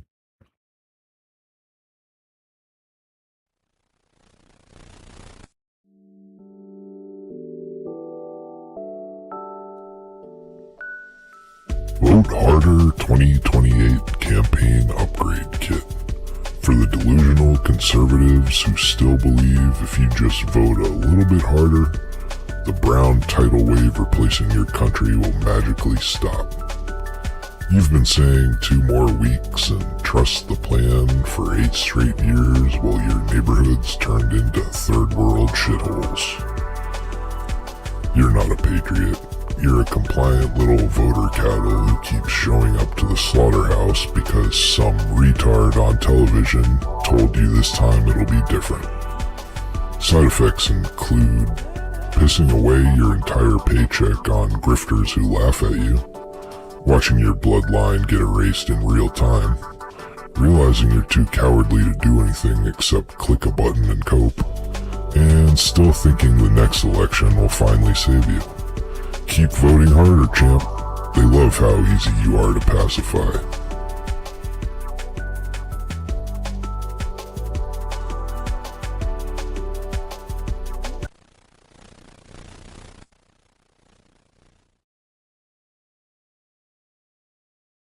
No sign of subliminal messaging? Gotta look harder.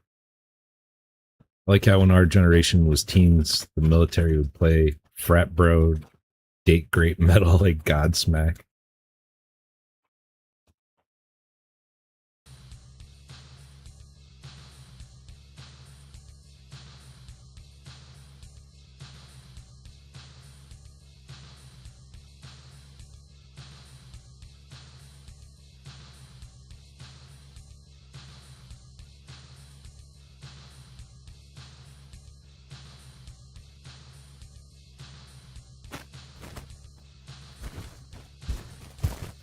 Okay, this is stupid. Propaganda public relations. Bernays invented the product placement ad. He felt man's desires must overshadow his needs. He advocated not selling to intellect, but instead selling to the desire to be happy. He saw cigarettes as a symbolic penis. Uncle Freud said women unconsciously felt inferior because they don't have penises. So Bernays had... That reminds me of this guy that's constantly chain smoking. Suffragettes encourage women to smoke, calling cigarettes torches of freedom. Bernays' peacetime plan was to channel man's libidinal forces into product consumption. The irrational masses that needed to be controlled could now fuel the greedy desires of the few, while also displacing or sublimating their violent and sexual desires onto the purchase of a product. Now a product is no longer just an object. Now it can be a status symbol, a statement of how virile you are, of how large your penis is. It doesn't matter how far you go in debt, as long as you have proven how virile you are and how very large your penis is. This can easily be observed by watching the midlife crisis male buying that sports or luxury car that puts them heavily in debt. We now buy products to confirm that we're good parents, to become free, to make ourselves more sexually attractive, to provide ourselves with a reward, to enhance the female body image, as a solution to loneliness or nostalgia, to be a good wife, father, husband, and to become wise. Man, Schlitz beer is so bad. The manipulators turned to business to fulfill the people's desires, and business turned to the psychoanalysts to increase their profits.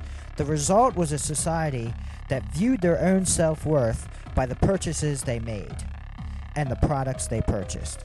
Meanwhile, more artists and better artists were being hired and contracted to create commercial advertisements. One of the earliest known commercial applications of subliminal messages was on a 1916 cover of the Saturday Evening Post by Norman Rockwell. Wilson Bryan Key documented the subliminal sex on Rockwell's cover for the Saturday Evening Post, but according to Norman Rockwell, The Underside of Innocence, there are many instances of subliminal sexual embeds in other Norman Rockwell paintings as well. Some other subliminal embeds pointed out in the book Norman Rockwell, The Underside of Innocence, are several phallus symbols, androgynous characters, and implied incest between Rockwell's family members.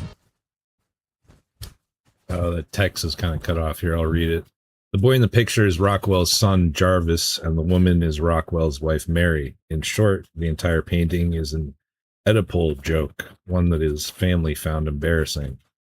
Jarvis Rockwell later recalled, "My father made it very plain that the sexual joke was important to the painting." One example of this is from later on in Rockwell's career when he did propaganda posters for World War II. One of The normal man's rock as well, peen cut. them being Rosie the Riveter. Rockwell's Rosie the Riveter is somewhat transgender, as many of Rockwell's characters were. Look at those arms. According to Norman Rockwell, The Underside of Innocence, the image is based on This looks like a WNBA player. Freud's phallic mother, which I don't have time to get into. According to the author, Rosie's riveting gun is a phallus symbol.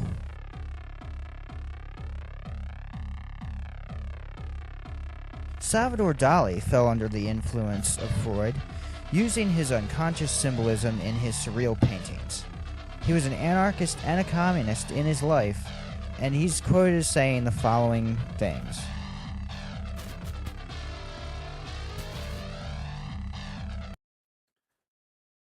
I'll try to read what this says. The worst thing is freedom. Freedom of any kind is the worst for creativity. Dali spent 2 months in jail in Spain, and these 2 months were the most enjoyable and happy in my life. That sounds gay. Before my jail period, I was always nervous, anxious. I didn't know if I should make a drawing or perhaps make a poem, or go to the movies or the theater or catch a girl or play with the boys. The people put me in jail and my life became divine, tremendous.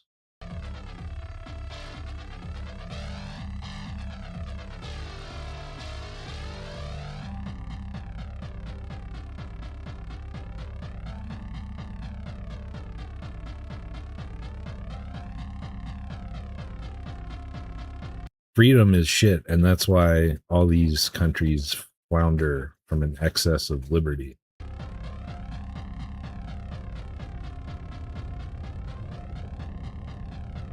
Now the subtle manipulation techniques of the artists and the musicians would be used by corporations to sell products to the masses. Now, instead of listing the product qualities, they list the emotional needs the product will fill. Ernest Dichter pioneered what was called the depth approach to motivational research, where ad focus groups were mentally probed for hours by psychoanalysts just as a mental patient would be probed. Ernest Dichter, in his book Motivating Human Behavior, said, "Much has been said about subliminal methods. Although they are not as dangerous as they've been made out to be." You want to, Jason, you want to decode Ernest Dichter? "They are also not as ineffective as others pretend. However, we do not have to look for mysterious and magical formulas for flashing messages lasting 1/100th of a second on a television screen. What we can use instead, much more effectively, is background material, or something that is even more subtle, the ad behind the ad." On May 18, 1956, the New York Times printed an article with Gerald Stahl, Executive Vice President of the Packaging Design That's a hard one. Council. He stated, "Psychiatrists say that people have so much to choose from that they want help. They would like a package that hypnotizes them into picking it up."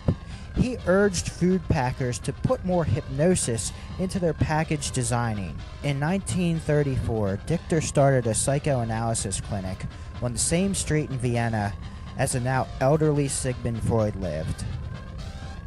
In 1939, upon coming to New York, Dichter offered several companies his talents as a psychoanalyst to help them gain customers. His first consulting job was for Esquire, where he told them to focus on the nude pictures in the That's kind of magazine. weird.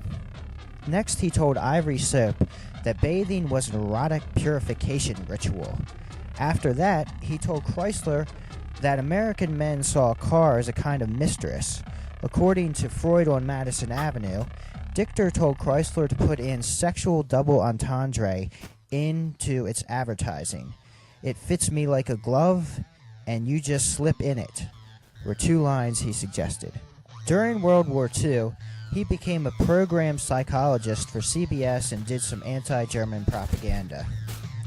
In Dichter's first book, The Psychology of Everyday Living, Dichter explained marketers had to address consumers' emotions, irrational behaviors, and unconscious drives, which were much more basic and powerful than logic. Ernest Dichter was made famous by the book The Hidden Persuaders. Some of his motivation techniques were phrase completion, association tests, and the Rorschach inkblot test. Rorschach. It was Dichter that came up with the great Rorschach. idea to put candy in the grocery store checkout lanes. According to Freud on Madison Avenue, Dichter's perfect world was the human being being his or her own god. He said, "I like to think of man as a higher ape, an animal who loves to grasp, whose palm is an erogenous zone." Dichter told Ronson lighters that a flame was a symbol of sexuality. After reading that, I realized one of their logos was a figure ground illusion. One way it's a flame, the other way it's a vagina. Dichter invented the focus group. According to Freud on Madison Avenue, after the fallout from Vickery's flashing "drink Coca-Cola and eat popcorn," Dichter, who was a firm Once again, from a book in the 50s that the author admitted he made up. believer in the science of subliminal perception, was worried that Vickery's stunt would give motivational research a bad name.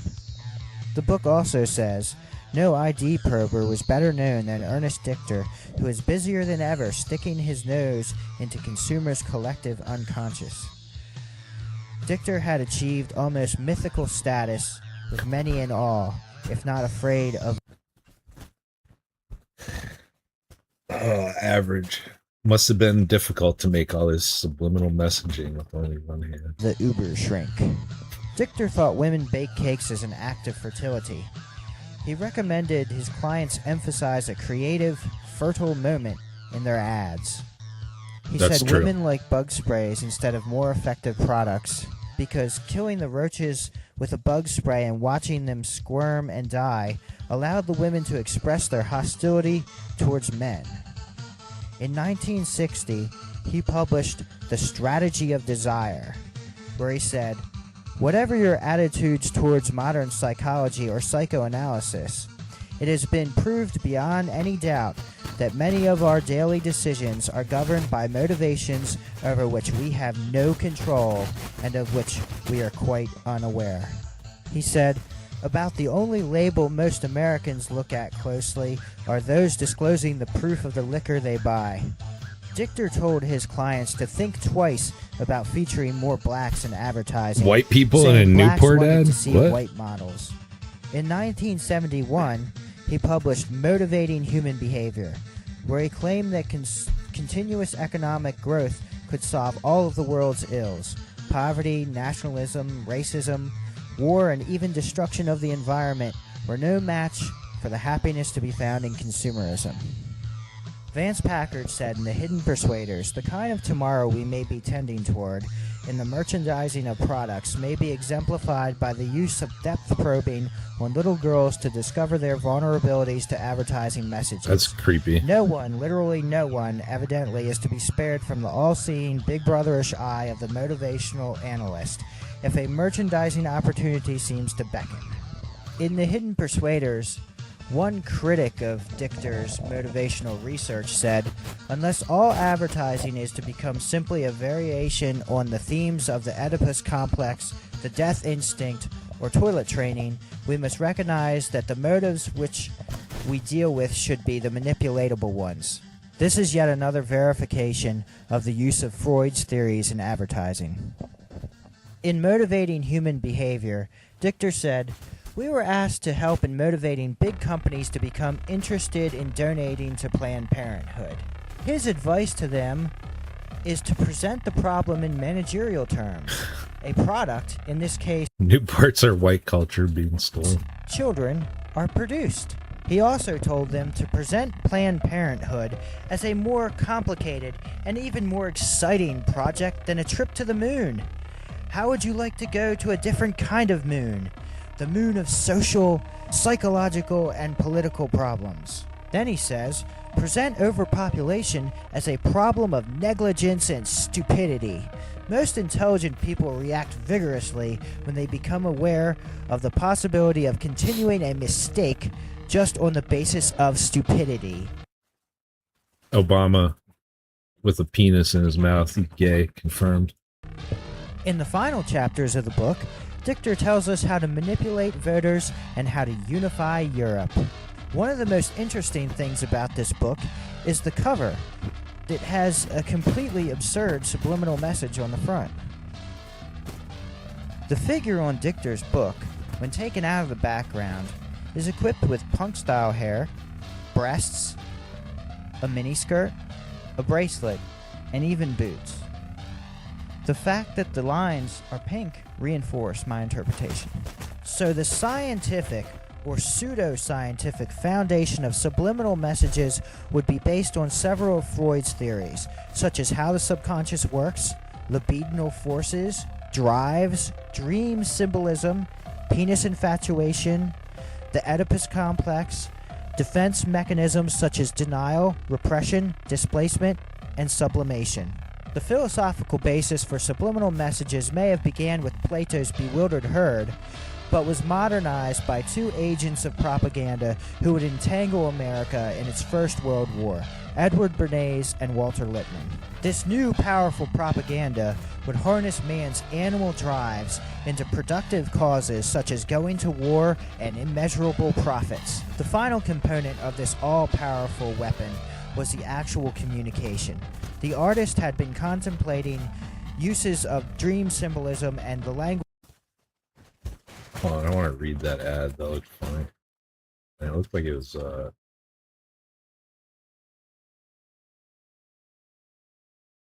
no. Go.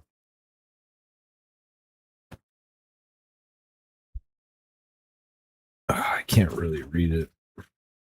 It's He-Man Aroma wows the ladies. When you want to turn on the ladies, we're there. If you want to look like a hot stud, count on us. Want to be the next president? Just do what Ronald Reagan does. Smoke lots and lots of Pall Mall brand cigarettes. The sooner you start, the faster you'll rise to political success. Don't delay. Try some today.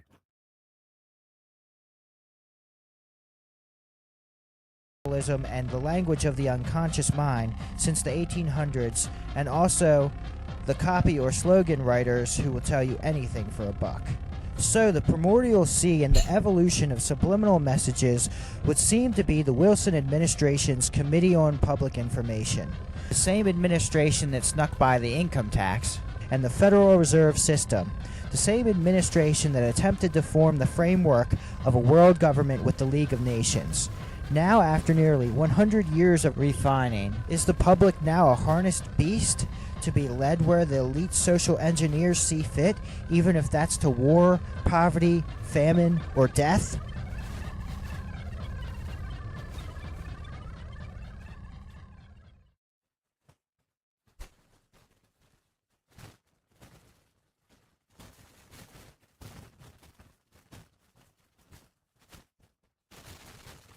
Proving the leaked ad doc. That's a good time to take a quick break. I'll be right back. What should I play?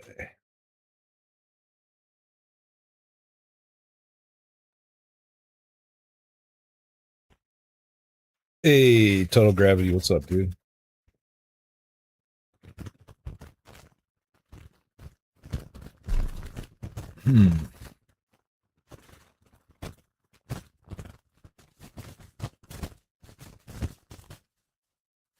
All right, guys. See if you can. I'm just gonna do the long one because I'm not sure how long it's going. It won't be too long. But take notes and let me know your schizo theories on the subliminal messaging in these ads. Part of having negative aura, you get phantom taxed by life. Aura Max gives you wings. One sip and you'll mog your entire timeline. Packed with pure Sigma extract and zero opium. Side effects include sudden touch grass rants, ghosting your therapist, and realizing your whole bloodline is mid. Not for betas, vegans, or anyone still using pronouns in bio.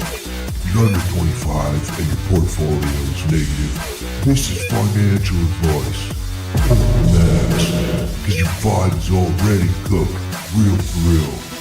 Buy it or stay MGMI.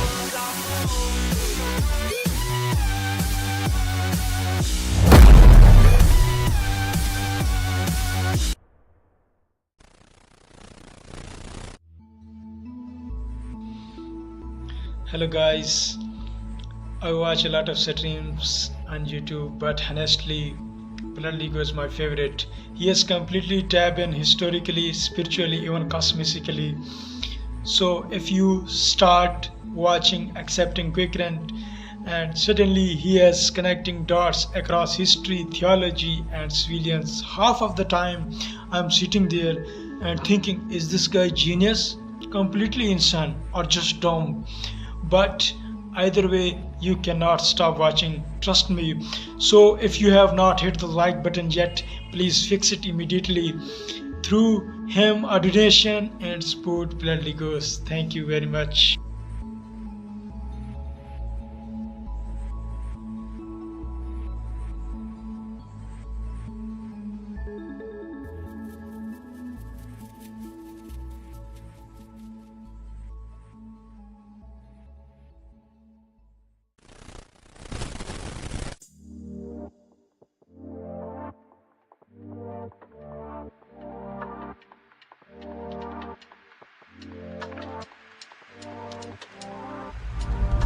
Ever get a headache that just won't stop? Like your skull's a prison and thoughts are the inmates rioting? Aspirin? Nah, that's for boomers. Introducing Mind Melt, The pill that doesn't just kill the pain, it kills everything. It hurts, make it melt. Feel the melt, your worries gone. Memories liquefied. That promotion you wanted, who cares? Mind melt dissolves the ache, and the you that's aching. Mind melt, because sometimes oblivion is the best medicine.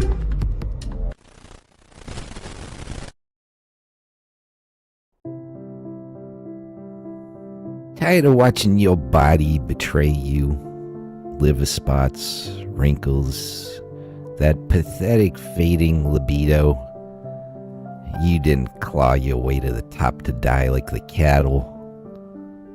Introducing Elite Blood Boys. Sustainably sourced, ethically harvested, kosher, and clinically proven to reverse aging. Each boy is carefully selected for purity and low social credit score. One treatment and you'll feel ready for the next Bilderberg, the next WEF panel, the next ritual. Elite Blood Boys, because you will own nothing and you will be immortal.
And we're back. Thanks for sticking around through the break.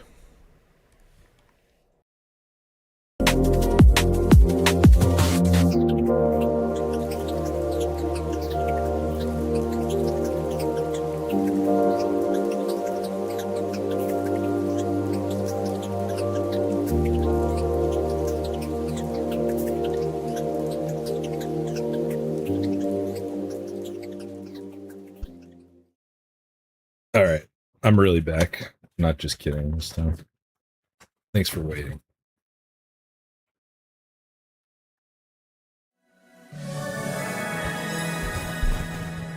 Fire content. Enjoy it very much. Thank you, Jason. I mean, Static Appreciator. Thank you very much.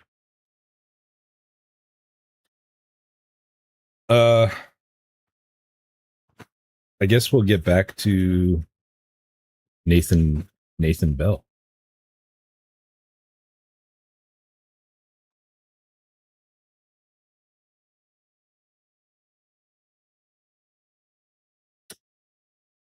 Oops. Actually, while I'm thinking about it, I want to see if he has a YouTube channel.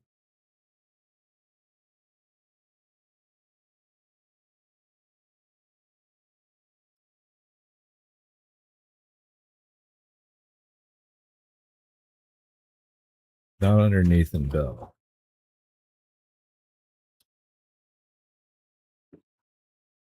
I'm not sure how much more of this thing I can take, but we'll watch a little bit more.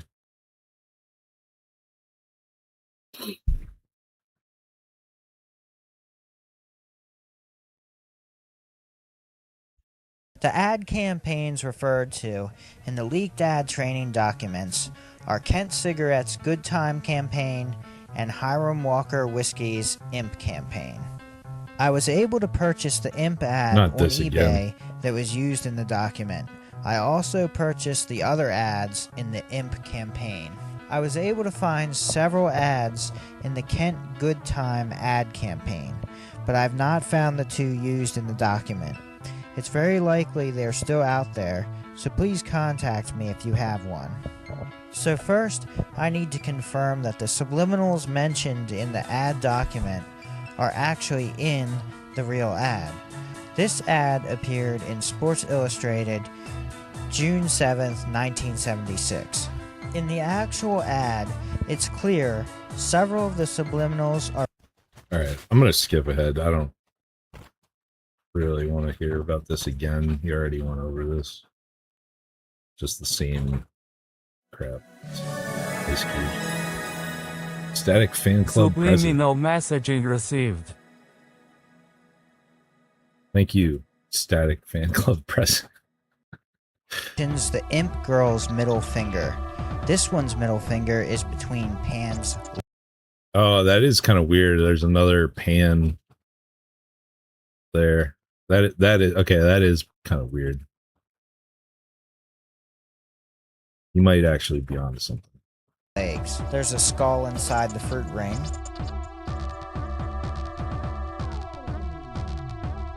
A drowning face, and then another horror face.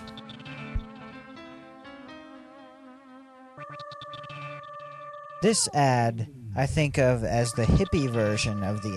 Oh, because it's imp whiskey. Okay. Still a little odd. Imp ad. Well, not as overtly sexual. It has the word sex large and clear.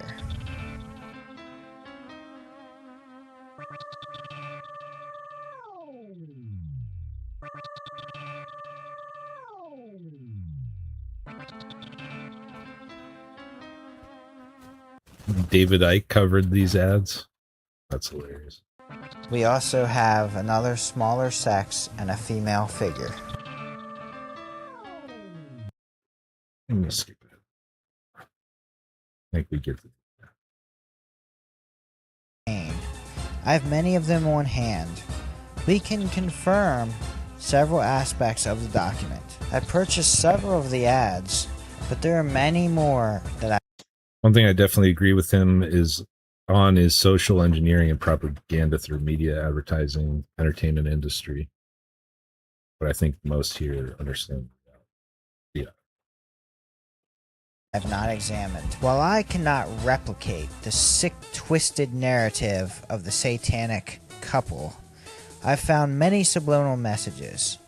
So many that claiming coincidence can only be done by the willfully blind.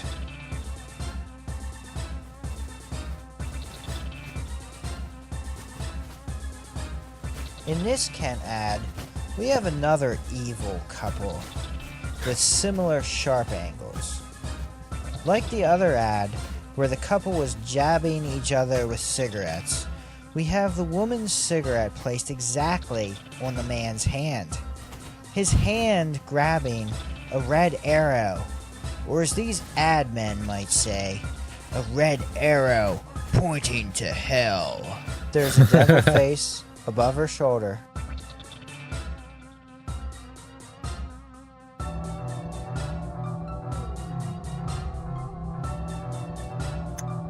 I don't know about that one.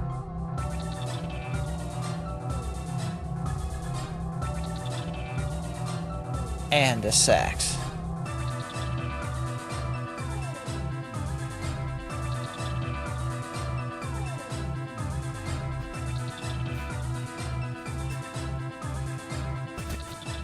In this ad from 1970, in the middle of the Cold War, we have our evil couple dressed in the colors of the Soviet Union and Communist China.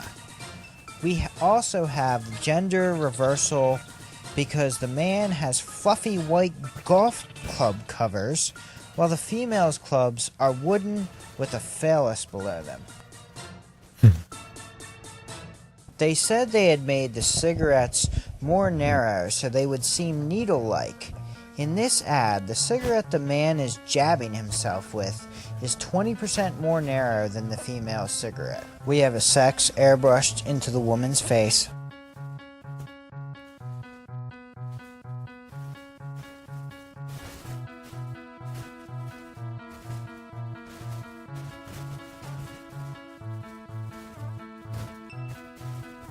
Then we have a very small but clear sex.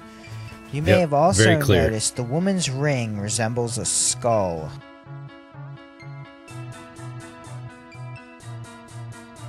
Here we have another couple in communist colors.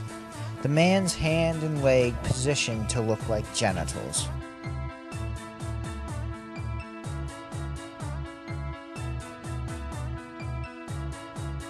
This couple, contrary to the title, does not appear to be having a good time.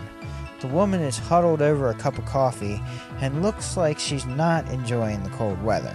She's smiling.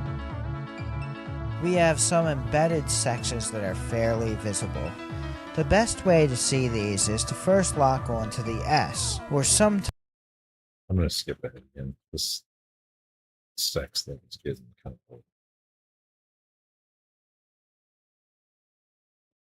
But it might as well say, "Hey America, I'll put it out in your eye." Can't imagine looking at this ad and not seeing our red-clad minion of the evil empire putting it out in Little Miss Liberty's eye.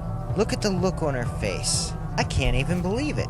This is an actual ad and no one notices what the ad is showing? Did anyone complain? How can this be interpreted any other way? Oh, we just happened to line up Miss America's eye with the tip of Satan's cigarette. Even her visible eye is wincing in pain. The sharp angle of his hairline creates a horn. Another horn is created by a ray of sunlight. The front of her hair can also be seen as a flame coming off of the cigarette. There is also a sex which is hard to see.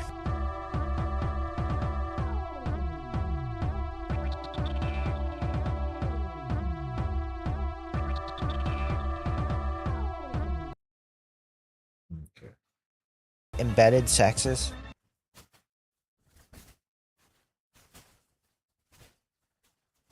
How long will it take you to figure out what's wrong with this ad? That's not a lady, that's a guy. How could it physically be possible for his pants to be poking forward past the fence posts? It's as if he had a third leg. Anyway, we have the fence post they're leaning on appearing to also be a giant cigarette coming out of the Kent pack. Here are two sexes. We could just do this all day. I'm just pointing out a few of the problems with a few of the ads.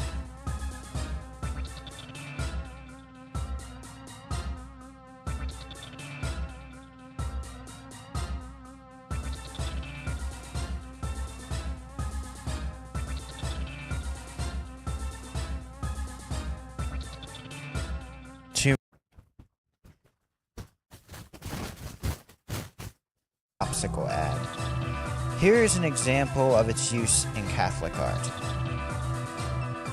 It should be noted that the halo is never in the Bible and was originally from the Greek depiction of the sun god Helios. This ad from 1967 was created closer to the ads in the document than any of the others I have.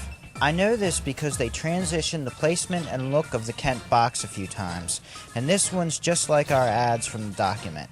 Also, the graphic is full page. We have unkept grass, just as in the ad from the document. A man dressed in a sweater more warm than the female. Oh, and gee, they just happened to line up the bread and 2 oranges in front of his crotch. She's even looking down towards the bread penis. We have all types of stuff embedded in the grass, so if you have any publications from 1969, you may have some of the ads from the document.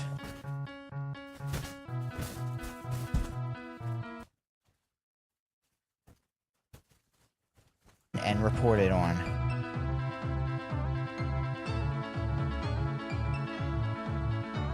The document talked about the male being weather sensitive. Wearing a sweater was an element that was used repeatedly.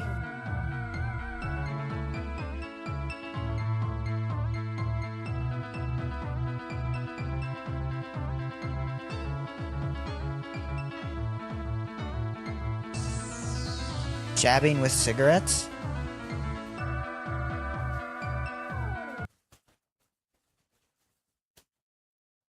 This guy really likes to repeat himself a lot. Ad agency handled the Good Time campaign.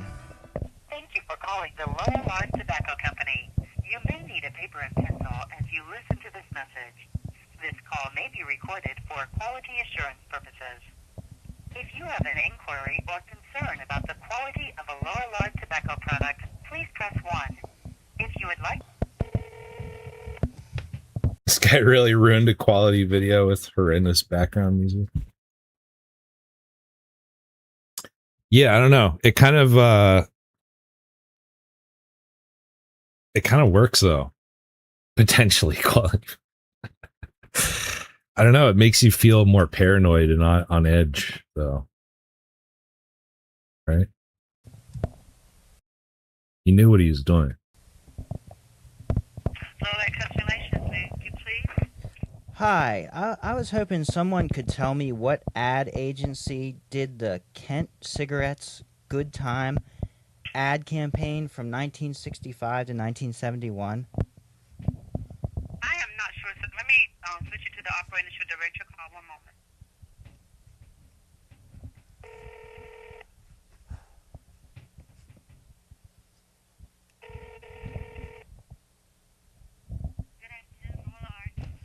Hi, I was hoping someone could tell me what ad agency did the Kent Cigarettes Good Time ad campaign from 1965 to 1971. Oh, sir, I don't have any idea, sir.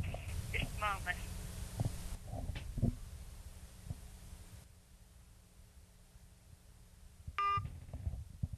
My signal was perfect. They simply hung up when my question made it past the secretaries. Is there a reason why they don't want to talk about the Good Time campaign? Is it because they know their secret was leaked? In a later call, they told me they had no idea who did the ad. Maybe because it was from like 40, 50 years ago. Maybe.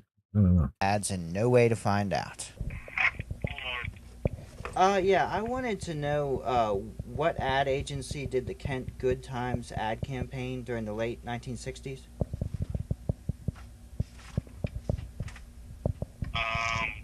You must have the wrong number. Is this Lorillard Tobacco? Yes. Who are you trying to get in contact with?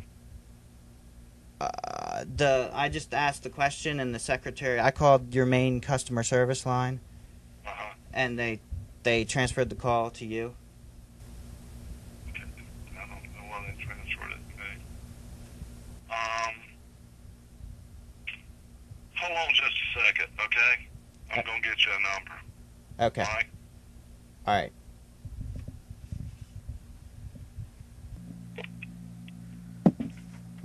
This is Tina Wilkins. Yeah, I wanted to know what ad agency did the Kent Good Times ad campaign during the late 1960s? Gosh, sir, I would have no way of knowing that. Really? Is there how about just like Kent's, what agency did Kent's advertising during the late 60s? Yeah, I wouldn't know that either. And, you know, we were owned by another company, and then they spun us off. And I don't know if they had other, you know, I've only been here for 3 years myself.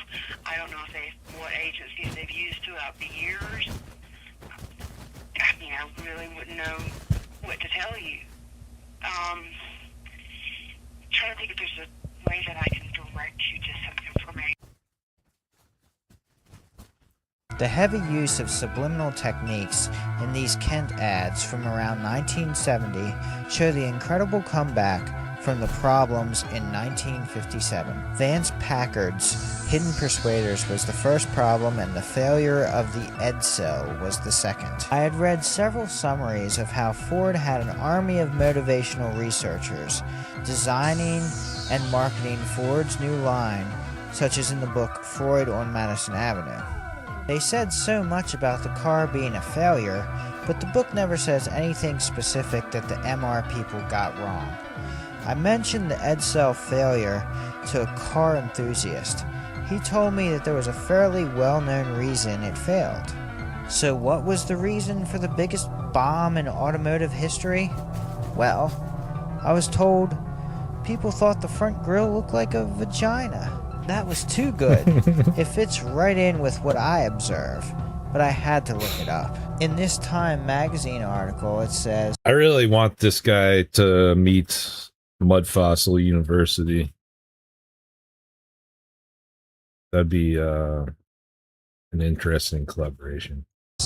Cultural critics speculated the car was a flop because the vertical grille looked like a vagina. And in the Wikipedia entry, some have speculated that the car's failure was because the grille resembled a vagina.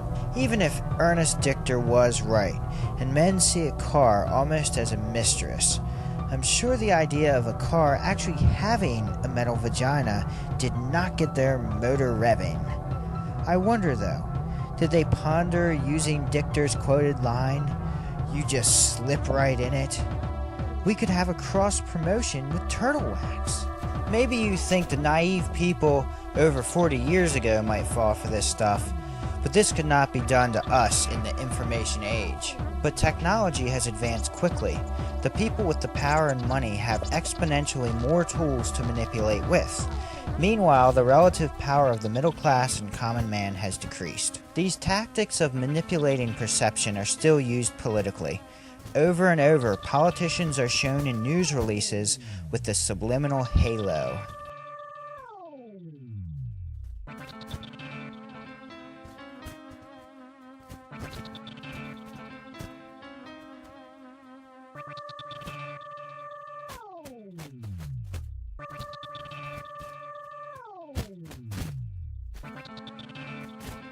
Or even as Christ.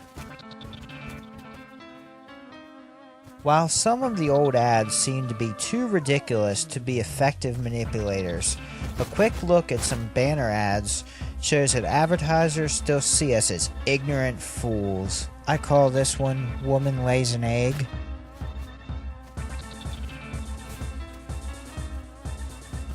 Wait, how do we stay asleep? So Bunny Rabbit will keep me asleep all night? Okay, so I always wanted to sell the first exhaust pipe flashlight attachment so men could populate with their horsepower. the most I can You mean fleshlight? gather is if you're a woman, having a lesbian lover will help you sleep through the night. The reason I'm using this one is because the picture resembles what is called a death mask. Subconscious shopping, a new ploy. Their hypnotic shop will deploy an array of strategies to touch people's subconscious and make them buy. The installation will be a full sensory assault, using visuals, smells, and subliminal messaging to influence customers' purchasing patterns. Reading the consumer's mind. The pig and poultry industry needs to recognize the power of the consumer's unconscious mind if it is to get its marketing messages across effectively. It's not just about giving consumers all the facts, he said. Consumers were not rational in their behavior, and it was often the subliminal messages they received that would influence their shopping habits. Anything wrong with this? Sex posing? Don't think this is intentional? Then why don't you explain what Verizon is going to expose, considering the background is a shower? On this thumbnail picture for a news story, Reuters news service must have noticed the word behind the poster.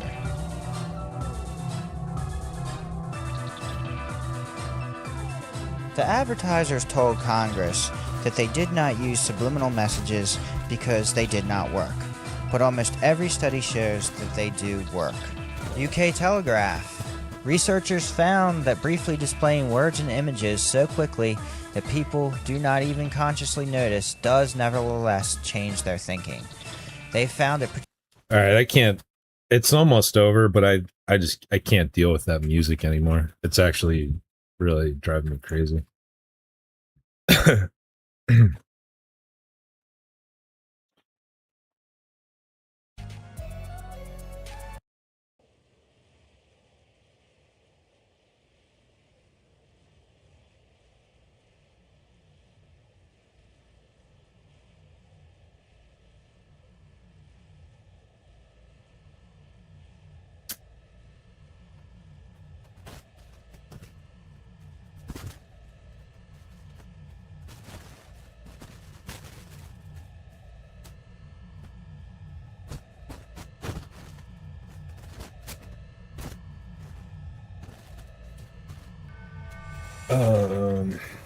I was gonna say we should go over to. I was gonna send you guys over to Freestyle Friday, but it looks like he postponed it.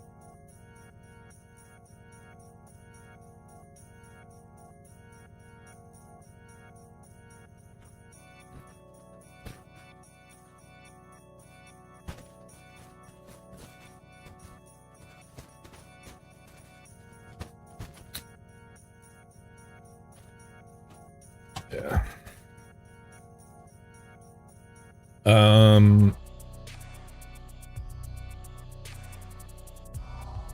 I don't have much else for now. Probably gonna go get some dinner.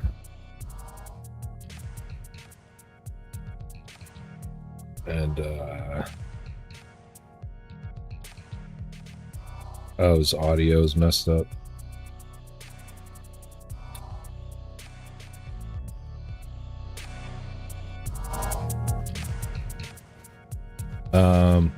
Yeah, I guess that's it for today. God bless you guys. Thanks for hanging out. Have a good night. I'll see some of you at shows over, I guess.